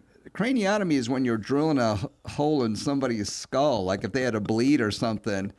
I said, I think there's a mistake. I'm a plastic surgeon. I'm not a neurosurgeon. They go, "Well, you're a doctor, right?" And I'm like, "Yeah." They're like, "It's either you or the tech because that's the only people available. So you're actually the most qualified guy." You're better with a screwdriver than the other guys. Okay. So what did you have to do? I had to drill a hole in the guy's head and let the blood out because he was in a car wreck. Yeah, he was bleeding into his brain. Yeah. If you don't relieve that extra blood, I know all about that. It's a hematoma, right? Yeah. I had one. I had a septal hematoma. Oh, did you? Yeah, I was in high school. I was playing basketball, and I was at a pick-me-up game, and I got elbowed in the nose. Mm-hmm. And I don't know if my nose broke or not. I don't think so. Maybe it did. And I was taking cold medicine after that. And about 2 weeks later, I could not breathe at all out of my nose. I was literally like, man, this is awful. Yeah. And so my mom took me to the doctor, and it was off Idlewild Road. It was just a general, you know, practice of like general medicine, I guess. He puts what is, you know, the little thing that you look up in the nose? Speculum. Is that what it's called? Yeah, like a little thing that goes like that and Yep. it opens up. Yeah. And he comes out, stays very calm, doesn't say a word, walks outside, talks to my mother. And my mom tells me that he walks up and says, "Hey, your son has a septal hematoma, inches away or millimeters or whatever the measurement is from my brain. And if the blood gets to my brain, that's not good, right? Yeah. That's pretty bad." Yeah.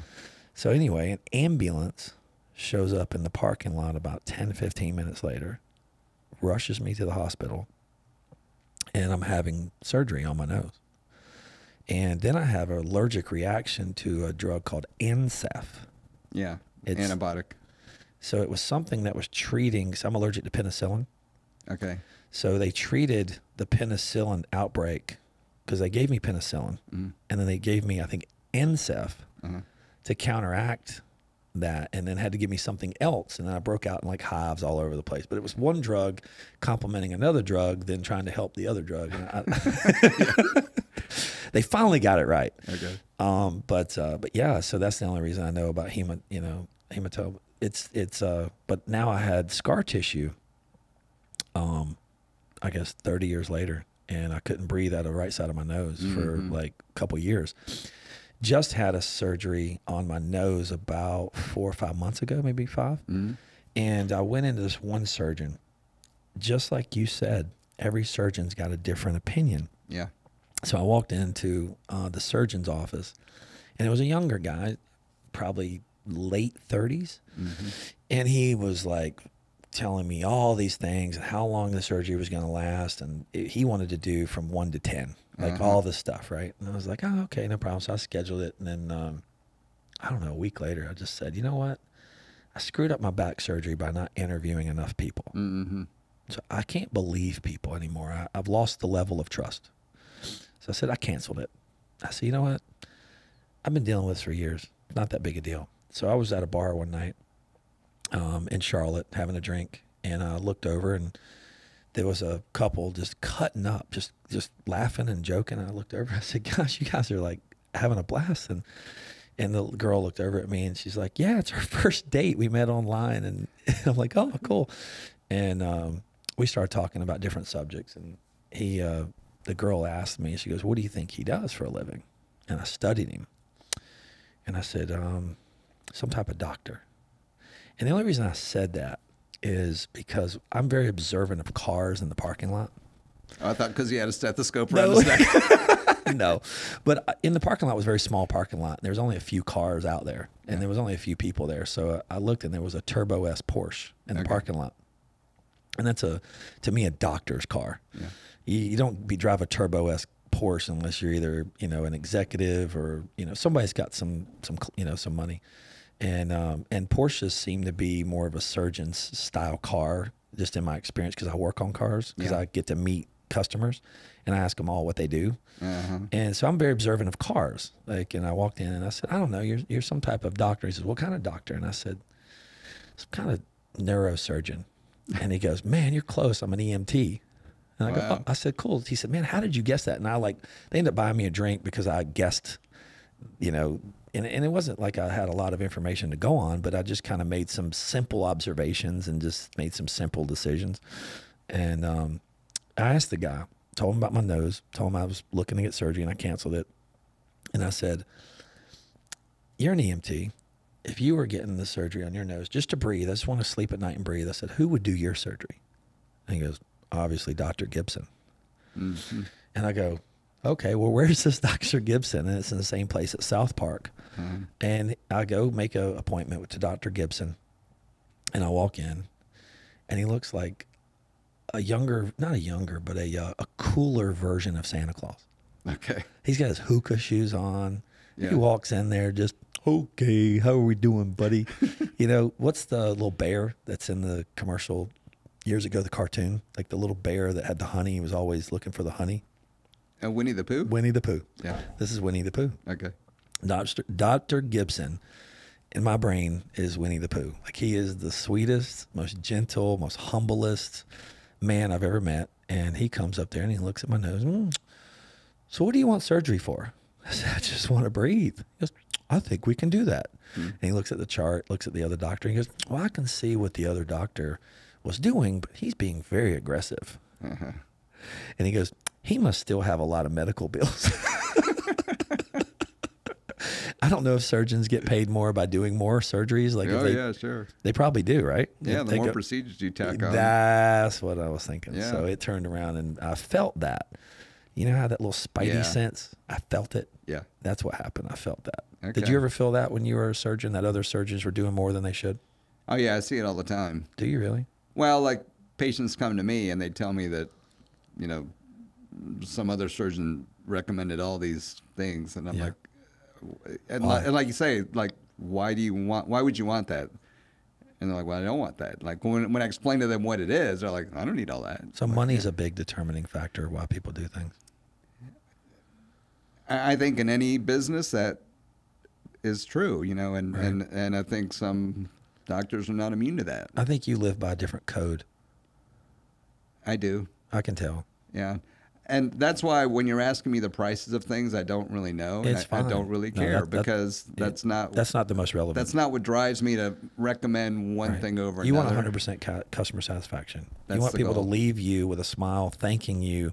Yeah. You work for the gratification. Yeah. And if you do that, the money will always come. I tell people that. In my world, it now is in your world as well. Yeah. I mean, I put stickers on cars, man. Yeah. And, you know, people, you know, used to look down on me, or our industry. Yeah. Because people would think we're oil change mechanics. And we're not. We're artists. Yeah. We really are artists. A lot of the guys that work and do what we do, the old school guys that hand cut and do what we do. And it takes, you know, guys similar to yourself. We don't have the same education that you do, but we're not as respected. And I'm trying to figure out a way to blend a respect of what we do in our industry to the mainstream world, that just because we work on cars doesn't mean that we're not talented. Yeah. How do we do that? How do we transition that a little bit more? What's your thoughts on that? That's a good question. And I know you guys are good because I've taken 4 cars to you. Well, thank you. And the last one, they let me go and watch how they did it. Oh, really? I was just fascinated. Cool. And it was the guys that you're talking about that hand cut stuff. Yeah. And it was like artwork. Yeah. I don't know how many videos you put up of that kind of stuff. Yeah. But that would catch people's attention. If Yeah, they would we've done see that it. in the past. You know, we've got a YouTube channel that we've put some cool videos out. Some catch on, some don't. They're more educational. The videos that we put out now are more for the customers. Yeah. Just to see who they're doing business with. Yeah. But what we're trying to do now is create a question. Like, we're answering a question in the video. So what happens is that people get on the phone, they'll call us, and then we get like the top 10 questions. And we want to answer those questions in a video. Yeah. So that way when we do our marketing, we can send that video link into the answer of the questions. Is that, you know? I love it. So when you have a video explaining the process or what we do or how we do it or what the results are going to be, you can eliminate a 20-minute conversation, because when somebody submits a lead from your website, they're asking for more information. They want a quote.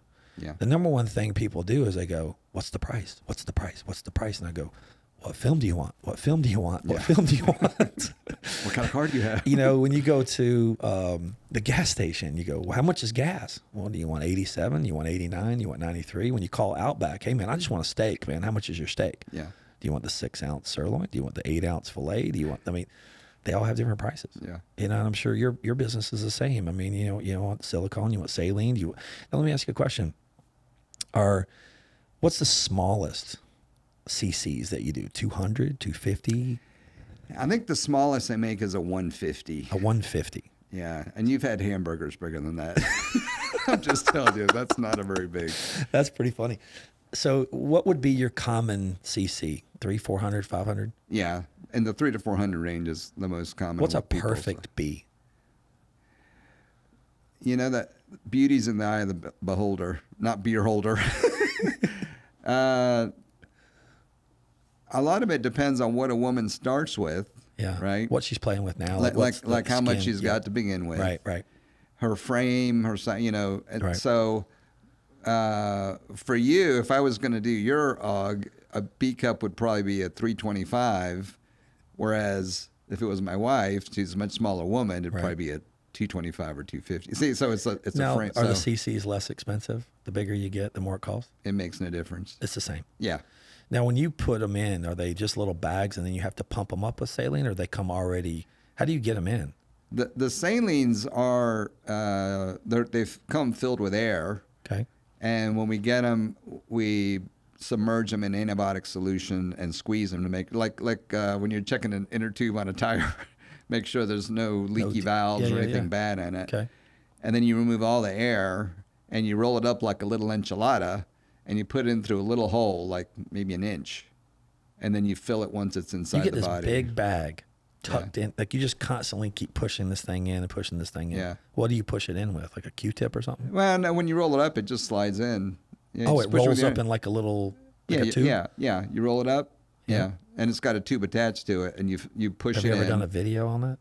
No, I'm not sure we've done that. You need to. Yeah. And then you fill it once it's inside the body. Micah, Dr. Ferrari's going to hire you to come do a video. That's right. You come on over. Yeah, he's expensive. No, he's not. He's very affordable. He's actually too cheap sometimes, but he's the most talented guy I've ever met, and I'm very thankful to have him. So you take it and you put it on this little. What do you wrap it in? Like, is it like a? Well, there's a tube in the middle of it that comes off. Okay. And so you wrap it around the tube like a hot dog in a bun, kind of, and it's rolled up pretty small. And you slide it in, and then it just sort of unrolls itself once it's because you've already created the space for it. And so it unrolls itself when it's in there, and you fill it up to whatever volume you need. Right. We sit the patient up and adjust the volume. While they're still asleep? Oh, yeah. Yeah, you just sit them up and go, okay, let's play with their Yeah, boobs. the table's electronic. It'll set them up. You're not like, like a scarecrow sitting them up. I mean, they're attached to the our table. We'll set them up. And what's the healing process? It depends. If they go under the muscle, it's quite a bit more painful than over the muscle. Under the muscle, people usually take maybe up to a week off. Over the muscle, people take like 1 or 2 days off of work. It's a much quicker recovery. How long do they last? Lifetime? No, because it's basically a rubber shell product. Rubber weakens over time, so the vast majority of people get 10 years out of it. So after 10 years, what do you do? Come back, get them taken out? No, I mean if they're not having a problem, you just leave them alone for the most part. So in 15 years, if you're having a problem, I mean, at any stage of the recovery or post-op, if you have a problem, you'd come back and have somebody look at it. But do you give people a discount on the second round, or are you the same price? It depends what they're doing. Sometimes the redos are more because it's sort of like what costs more to build out your kitchen the first time or to do a remodel on the kitchen. Well, if there's nothing there and then you go put a new kitchen in, it's easy, but you got to take the old kitchen out. Yeah. And then you want to rearrange some things. Yeah. A lot of times you got to take out all the old scar tissue capsule and start over. That's a much bigger procedure. Are you done any butt implants? I did a few way back when. Most people are not doing butt implants as much as fat grafting to the buttocks. So I'm seeing these girls with these big booties. I'm like, what are you doing? Yeah, I feel that was filler. Are you filling it up? Yeah. Well, we use our own fat to fill them. Wow. So, have you ever done any male augmentations? I've done just a few males for pec augmentation. Nothing down there? No. Have you ever had anybody ask you to do that? No. No. You know any surgeons that do? Not right off the top of my head, no. I was watching the old show years ago. I'm sure you know the Nip Tuck movie. I watched a little bit of that. It was kind of funny. So raunchy. I know it was crazy. That's like I'm losing brain cells watching this show. Yeah, it was funny and interesting because it was one. It's always the two characters. You got the one guy that's like the chill, level-headed guy, and then you've got the playboy guy. You know, and it's always you've got the counterbalance. But it was a unique show, and it kind of opened some eyes for me. What shows are you watching now? You watching anything on Netflix or TV? Do you have like a favorite show? I'm still watching Last Man Standing and Psych are my two go-tos. Yeah. They're on Amazon Prime. Amazon Prime? Yeah. You ever been to the movie theater lately? Not recently, no. How many cars do you own now? 7. 7 cars? Yeah. What are they? I got the big Lexus SUV. The GX 470. No, the sedan, the LS. Oh, the LS 460. 460. Yeah, like the big 4-door V8s. Yeah. The big Jag. Yep. Sedan. A Lexus SUV. Okay. An Infiniti SUV. A Toyota Camry. Where's the sports cars? And that's what I'm working on. I'm trying to get my wife. I'm working on the Ferrari. She's like, you don't need a Ferrari. Yeah, I'm you like, do. you don't need a Ferrari. Listen, you don't need all those shoes in your closet either. Yeah, You or the just need one- purses. Yeah. So we're working on it. My wife grew up a missionary kid. Okay. So to spend that kind of money on a car to her is like, yeah, but crazy. the thing is, there's a level of success in life. You've reached an age where you've done very well for yourself, and it's okay to treat yourself. But how you do it. Are you watching this, hon? Yeah, please watch this.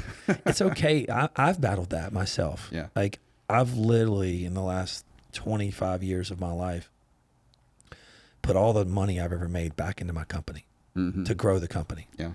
And since I had the back surgery that kind of went terrible, and I've had to relearn how to walk, and I've had to get my drive back. Yeah.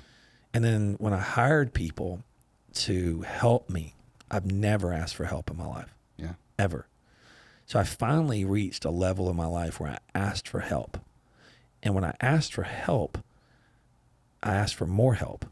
And then all of a sudden my company went from here to boom here. Because I had like-minded people that I surrounded myself with the same goals in mind. And then all of a sudden we became a collaboration of good energy. Yeah. And it was good and bad. We were different. So we turned and took a vision into a bigger product. It was like we took a vision that said, okay, here's where we want to go, here's what we want to do, and here's how we're going to get there. But I finally asked for help. And I think a lot of business owners out there never ask for help. Yeah. And I think their pride and their ego get in the way. Yeah. And one thing that I did is after getting hurt, it humbled me in a way that I've never been humbled. I'm Superman. Like I can walk through walls, man. Yeah. I can outwork you. Might not be the smartest guy, but I know the smartest people. So I can surround myself around really smart people to know. One thing I taught a guy one time is I said, you know, we were at a party and I think we were outside of the pool and he asked me a question. He goes, Mike, who does this and this for you? And I no, not this. He asked me the question, how do you do this and this? And I said, I don't know. I said, I pay a guy to do that for me. And he goes, what? I thought you were handling that. I thought you were doing that. And I thought you were smart. And then I had a buddy of mine looked at me and looked in the situation and kind of jumped in. And he goes, Mike's the smartest guy I know. I said, the smartest guy I know hires the smartest people to do the things you don't know how to do. Yeah. You agree with that? Absolutely. So you focus on what you're good at. Yeah. And so I realized I'm a coach. I realize I'm a coach. I realize I'm a motivator. I realize I'm an inspiration. I realize that I'm very good at tinting windows and I'm very good at doing paint protection. Do I really want to do accounting? No. Do I really want to do all these other types of things that run a business? No. So I turned around and hired some smart people and partnered with some smart people because a lot of people that are smart have goals of their own. And if you don't align your goals with them, they're going to leave you. Yeah. And that's really what I've found by asking for help. When you ask for really good help, Yeah. you've got to give them some carrots. Because if Yeah. you don't give them some carrots, they're going to take and move on to the next guy. You know? Yeah. So I'm sure that you've got some good staff. You know what? You should be on that show, Shark Tank. You ever watch that show? I have watched that show. You're like the perfect guy. You know, like I would love- I want $1 million for 5% of my business. Yeah, they're idiots. Or- These people come on thinking their valuation of their business is like, and I look at some of them, they're not even have a business yet. It's like a concept. Right. Yeah. I'm like, what are you doing? I've had people offer to buy my company, and I was like, it's never for sale. Yeah. I have 2 boys. They're going to help me grow it. It's never about the money. It's like you said. It's not about the money. It's about the passion and the drive and the determination and love what you do. Yeah. But these Shark Tank people could take you like national, international. Like that's I feel that's like what I'll they get do. there though.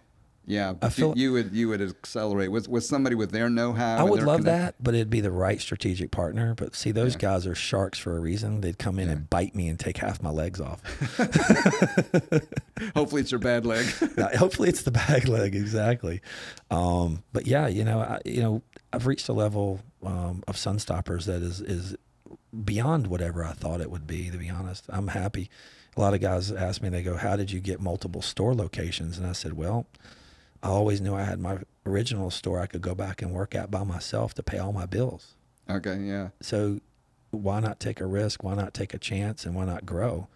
And if you know that you have a parachute, I call it the parachute plan. Yeah.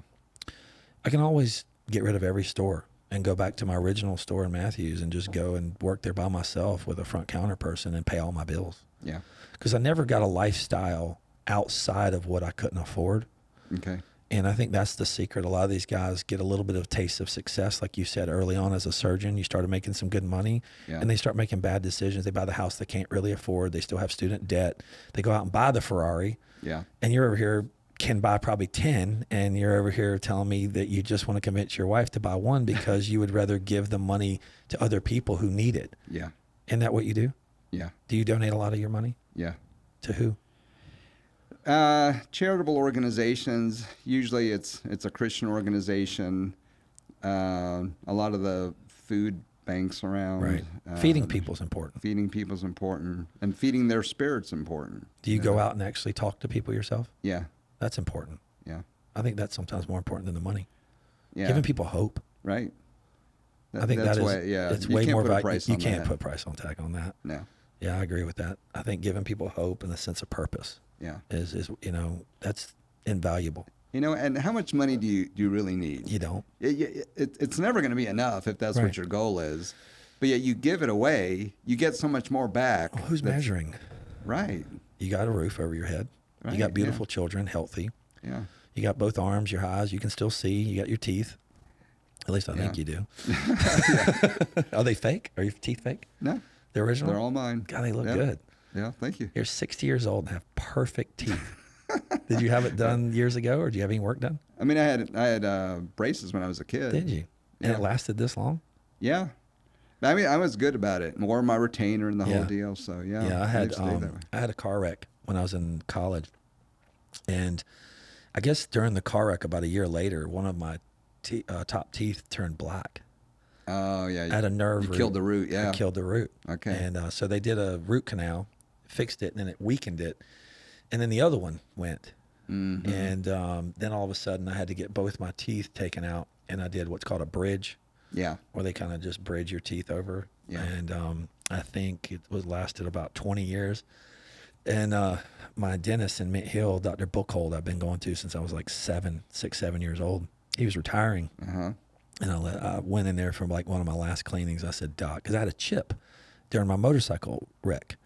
I chipped one of the porcelains, and it had like a little crack in it. He tried to fill it, but it kept breaking. Oh yeah. And it was just bothering me. And I said, come on, bro. I said, I love you, your family. I said, you got to do one more before you retire. Uh-huh. And he goes, all right. And I said, I'll pay you cash if I need to. I'll clean your house. I'll like whatever. He gave me a really good deal, took a mold out. He was the sweetest man. I mean, he was just gentle. He had this soft, like when you talked to him, it was just more like you were talking to like a soul of like a genuine person. Mm-hmm. And I feel like the same with you. I feel like talking to you, you're a genuine person. No, thanks. You don't have an agenda or a motive. You're just you. Yeah. All right? Is that hard to find these days? I think so, especially kids these days, because everything they see on social media, most of it's fake. It is. Everything's photoshopped. Yep. Everything is highlight reels. Yep. And so they feel like they have to live up to something that maybe they're not. Like they have to be perfect in so many ways, and it's just sad. There's so much pressure on kids these days. Because Yeah, I of had that. one of my guys that works for me. I'm not going to name his name, but he was telling me that his daughter, like, needs mental help, and she's 14 years old. It's tragic, isn't it? And it's being bullied, cyberbullying. Like, you have all these social media platforms. Yeah. And you got one person, you're popular 1 minute, but then all of a sudden the guy dumps you, and this girlfriend of yours that's like the popular crowd turns around and doesn't vouch for you anymore. That now switches gears, and now you're left alone, and they go home. And I literally tell my son, he's 15 and 17, I said, all your friends today will not be your friends tomorrow. Mm-hmm. They're not. You keep maybe one or two from high school. You'll keep one or two. Everybody's going to go in a different, scattered. It's like a shotgun. Boom. You graduate high school. Pew, it's like a shotgun. You're going to see everybody go different places. You might get back together in your 20s and say hello. But everybody's got a different, plan. So if anybody's bothering you, just let it go. Yeah, it's Be great you. advice. Yeah, Just let- because you think high school is like the end all. Like my life's ruined if I'm No, not. I the remember. pocketbook. I remember when I was in high school, there was a girl I loved. And I was picked on as a kid, right? So I had all these crushes on girls. And as I got older, I started to get better looking. And I started to get taller. I started to get leaner. I started working out. And all those girls were like, oh, damn, there's Mike. And I wouldn't have anything to do with them. So what happened when I got to high school, we blended. So I went to elementary, junior high, and high school with the same kids. And then high school, we ended up having other, I guess, middle schools that merged with the high school. Okay. So I ended up getting a new group of friends that came in that didn't know who I was, didn't know that I was a fat kid growing up, didn't know that I was that guy. They just looked at me as like, damn, there's Mike. Look at him. So I got a sense of confidence around new people, because I could be a new me. Yeah. And they didn't know my past. And the people that were in my past that tried to be my friends in the future, I held a grudge. I held that grudge that I was like, you picked on me. You wouldn't talk to me when I was younger. You thought I was fat. Screw you. Yeah. Like, you know what I mean? Yeah. And then I look at them on Facebook now and I'm like, whoa, like life has not been good to you. Right. 3 kids later and you never hit the gym at all. Yeah. But I ended up getting some friends coming in and I made new friends. Yeah. And so that's what I try to tell my kids. I'm like, guys, later in life, you're going to make new friends. You're going to make new relationships. You remind me of that movie with Dwayne Johnson and Kevin Hart. Did you see that one where when Dwayne Johnson was in high school, he was this big, huge guy. Yeah. And then he's like this big muscular stud when he's older. It's like the same story. Yeah. And here's the thing. What was the name of that? Do you remember that movie? Micah, do you know that movie? The Dwayne Johnson with Kevin Hart. Can you Google it? What was it? It was where Dwayne was like a little guy and then he became, you know what I'm talking about? Yeah. And, it's funny, the movies that go back and play those type of stories, you know, where you see the guy that was like the goofy, nerdy, whatever. And then you see him later in life and he's like this big, strong jock or whatever. Yeah. So if somebody hasn't seen that movie, they should watch it. Yeah. Because it's hilarious, but it has a good storyline too. It has a good storyline. Yeah. Exactly. I see you doing a lot of social media now. You're doing more videos. I'm trying to, yeah. I'm trying to educate people more. And I think it's just fun to do. I heard a word you just said, and I had a really good close friend of mine years ago tell me this, that they wanted me to eliminate the word try out of my vocabulary. Okay. And it was a coaching technique that, they taught me, and was basically like when you tell your brain you're trying, you can choose left or right. Okay. You can choose no or move forward. Yeah. Like if you have a group of friends that you say, hey, man, I'm having a little get together, cookout at the house, and then you hear the words, oh, I'll try to make it. Yeah. They know damn well you're either going to make it or they're not. Yeah. Wouldn't it be better if you just said, hey, we're probably not going to make it? Yeah. Thanks for the invite. But Thanks for the invite. Right. Yeah. But there's a 20% chance we're going to make it. So don't tell me you're going to try. Tell me the percentage. Yeah. Right. Yeah. Does that make sense to me? Yeah. So I'm trying to learn ways to improve myself. I'm trying to do a self-reflecting and try to figure out how to grow my mind and my brain and my body and try to become more knowledgeable on different things. And I'm listening to a lot of people early on in my life and then now and trying to put those into the world today. And a friend of mine said, hey, try to walk forward. Mm-hmm. You're either going to walk forward or you're not. Yeah. Your brain's going to say yes or no. Yeah. So I was like, I thought that was a very good tool that I'm going to start using more often. Yeah. Try to eliminate the word try. Yeah. Well, I think it was Edison when he was trying to invent the light bulb. Yeah. He found 999 ways not to make a light bulb. Right. But he finally figured out the right way to make it. And they said, but you failed 999 times. Yeah. Like, no, I've successfully found 999 filaments that don't work. So he just flipped into the positive. Yeah, he flipped it into the positive. Yeah. And that's what you do every day. Try to, yeah. You got to remind yourself that now I've figured out another way that doesn't work. So what Ferrari is on your list? California? I do like the California. You do? And, it's a simple. It's not too expensive. Right, You can buy a 2 or 3 year old one. They're about 120 grand. They're not super expensive, but they're still a cool it'd car. Be fun to have, Come in a convertible. Right, exactly. You definitely have to have red. Yeah. You can't. I feel like you can't own a Ferrari unless it's red. You can, but it wouldn't be right. It's not right. Yeah. And I did not know this, even though I'm a car guy. I didn't learn this till a couple years ago, that the yellow calipers mean that they're ceramic brakes. I didn't know that either. Okay. And the true caliper color for Ferrari should be yellow. Okay. So I didn't know that either. Yeah. Some of my car fanatic guys told me that. I learned my 1% now with you. There you go. Exactly. So you're going to get a California this year. You know, here's the thing. Cars are going up in value. Yeah. They're making less of them. The chips are getting harder and harder to produce. Inventory is getting lower and lower. I know friends of mine that bought a Lamborghini and he made like $300,000. He bought an SVJ 2 years ago for like $580. Michael, Yeah. what was it? What was the name of that? Movie? Yeah. Central Intelligence. Yes. Central. Yeah, Central Intelligence. Everybody that's listening, go watch Central Intelligence. Yeah. The Rock was amazing, Dwayne Johnson. Yeah. And so anyway, I've had friends of mine in the last 2 or 3 years since COVID. I think a lot of businesses got a lot of money through COVID and they didn't know what to do with the money. And then they still were open, like essential businesses and things like that. So a lot of wealth was created in the last 2 or 3 years. The stock market took a dive and then all of a sudden took a big boom. Yeah. And then you got cryptocurrencies, you got all these different things, platforms where people have created more wealth in the last 3 years than I think in the last 25 or 30. Mm-hmm. Is that, you know? But they were buying these expensive cars and I'm sitting there going, what the freak, man? And my buddy says, man, I just sold that car for $900,000. And I No go, way. I go, what? He goes, yeah, I bought it for $580, sold it for $900. He drove it for a year. That's crazy. That's quite a car hack, huh? Yeah. So I've been learning this. I bought me a GT500 about a year and a half ago, and my buddy at Town and Country Ford, Charlie, gave it to me at sticker, which was a deal because they were going for about 15, 20 grand over sticker. And so I got a good deal on it and paint protected it, wrapped it, coated it, drove it about 3,000 miles. It's sitting in the garage, and I was going to sell it. And all my friends are like, man, they're going to quit making that car. You better keep that car or go electric. And it's 760 horsepower. And I was like, oh, shit. So now I'm keeping it in the car. And so I just bought me a new 392 Jeep outside, the new Hemi motor, the V8. Yeah.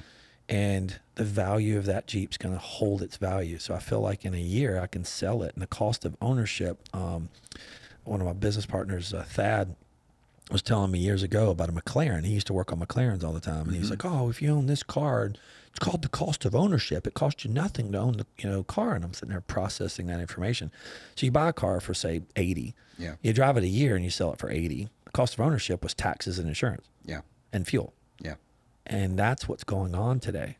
So I think if you go to your wife tonight and say, honey, I was on a podcast today. I just learned a lot about investing in automobiles. And we need to sell one of our automobiles that we don't use so we can free up some space of our 7 cars in the driveway. Yeah. Because you got to sell one to get one. Yeah. Because now you probably have a maxed out driveway. Right. And you go, honey, I'm going to do you a big favor. I'm going to get rid of one of our vehicles, but I'm going to replace it with another. But instead of putting money into the stock market or our mutual funds or investments, this is going to be now my car investment. Yes. You think she'll go for it? I'll give it a shot. I'll let you know. I think if you just say, listen, look at the price of these cars a year ago, look at where they are today, look at the limited production, and talk to some car guys, like the guys at the Italian place, Foreign Cars Italia, and then you talk to some of the other places and just say, hey, what's the hot car? What's the one to own? Yeah. What's going to hold its value? What's not going to depreciate the most? You buy one with the lowest miles. It's got the best service history. And I used to ask my buddies up in New York what Ferrari was the best one to own, and they would say the 458. That's the car to own, they said. They said the motor's bulletproof, the car's amazing. I think that car's $230,000 or something. But the 488 is like a turbo or supercharged version. I'm not familiar exactly, but it's basically the same motor, but it's got more power.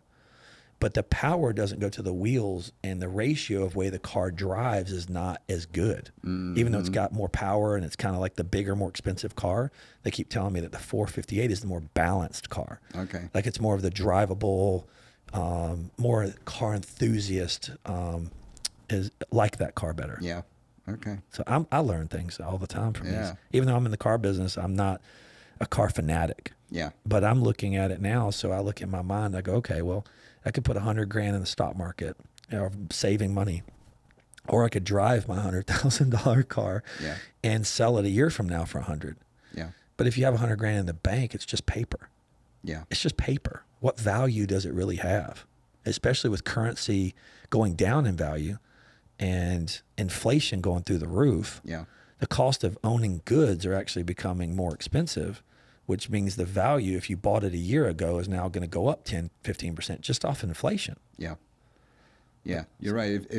And when you buy limited production cars, they do typically go up. A friend of mine bought a limited production Porsche before COVID. Right. And I think he paid $190 for it. Right. And 6 months later, he sold it for $250. There you go. So he made $60,000, got to drive it for 6 months. Tell your wife that. Yeah. Yeah. Tell her you'll buy her one. But you can drive it. Right. Yeah. Honey, I've got you a gift. It's sitting in the garage outside. Hey, that's not a bad idea. Mother's Day is coming, right? Yeah. That's what There I'll you do. go. And say, honey, we can always sell it for what we paid for it. Yeah. So if we need that money for something else, we're just putting it in this asset. Yes. Right? Yeah. I think you're going to have a Porsche by the end of the, I mean, not Porsche, a Ferrari by the end of the year. That's going to be awesome. I can't wait to see it. We'll do some tinting on it. Yeah, that sounds good. I just earned to be a new customer again. That's right. A repeat. That's right. So how many, you said surgeries, how many surgeries do you average a week? Is it vary? Yeah, it depends. As I was saying earlier, sometimes we'll do 3 or 4 in one day. In one day? Yeah, and then some days it's just one big 8-hour case. Do you have a day that you like to do surgery more than others?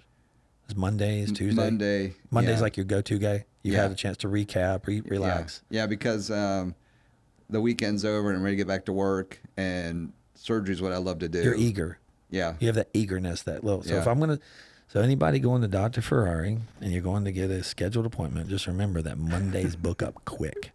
Yeah. Right? Yeah. Do they? Is Mondays like book up faster than the other day? I think Thursdays book up faster because people then have a long weekend and they get back to work. Okay, that makes sense. I didn't think about that. So you go Thursday. So are you closed Friday? No, I see consults on Friday, but half day. What days do you do surgery? Monday, Wednesday, Thursday. Monday, Wednesday, Thursday. So you just 3 surgeries a day. I mean, a week. Yeah, and then 1.5 days of just seeing new patients. Okay. Yeah. So what time is your first surgery on Monday? Usually it starts anywhere from 7:30 to 9, depending on how many cases we have that day. You call them cases? Yeah. Okay. And you do what, 80% breast? Probably 70%, I would say. What's the other 30? Then probably 20% is like liposuction and tummy tucks, and then probably 10% is facial things. So just for instance, I wanted to get a liposuction. Yeah. What does an average liposuction cost? It depends on how many areas people are doing. Like most guys want to do their belly and their flanks, their love handles. Okay. So you got to flip them around 2.5 hours. I don't know what the costs are. Okay. What's the timetable on something like that? What does it take, 2 hours to do a surgery? That would probably take 2.5. Okay. Depending on the size of the person. Okay. What do you take out? 2 pounds, 3? You can safely take up to about 10 or 11 pounds in a day. 10 pounds? Yeah. So I can wake up from surgery 10 pounds lighter? Yeah. Damn, that's badass. See, the nice thing about it, like if you lost 10 pounds, you would lose all your fat cells from head to toe would get a little bit smaller, right?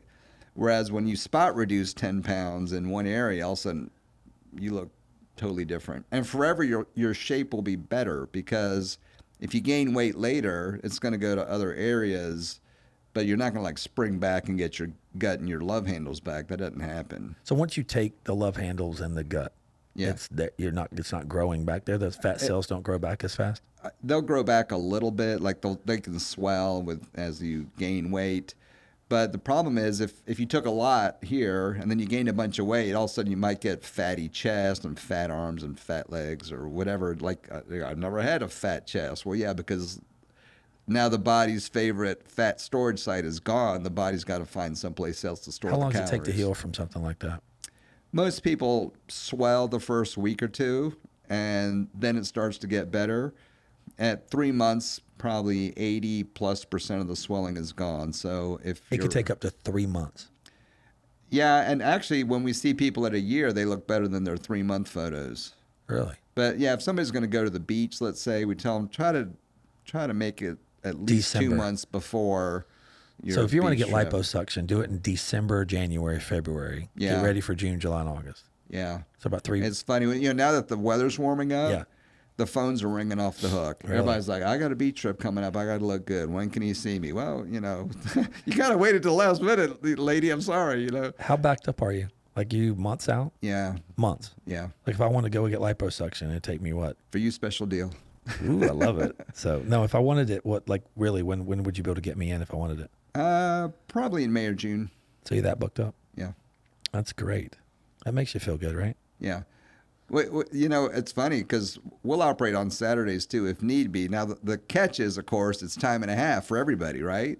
Yeah. Well, nobody wants to pay time and a half, but they want the convenience of a Saturday, but they want to pay extra for it. People do? No, nobody has yet, but I mean, if they really were pushing for it, we would be open on Call Saturday. your staff. I'm ready to come in on Saturday. I know, right? No, Yeah. I got about 3 pounds. I think I can get it off. I don't want to be thin. I like to always have a goalpost. Like I think if you did liposuction on me and I started to look better, I'd find something else I wanted to fix too. Does that happen? Is that what usually happens? You get one surgery and then all of a sudden you want to fix something else and you want to fix something else. We call it the slippery slope of plastic surgery. Once you step on it, it's hard to get off it.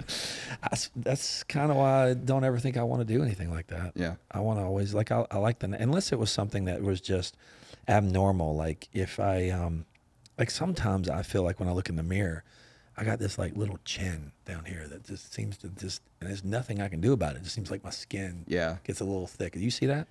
What is that? Yeah, a lot of that's genetic, and plus as we get older, we tend to pile on a little bit of extra fat cells there. And underneath your chin? Yeah. What would you do to this?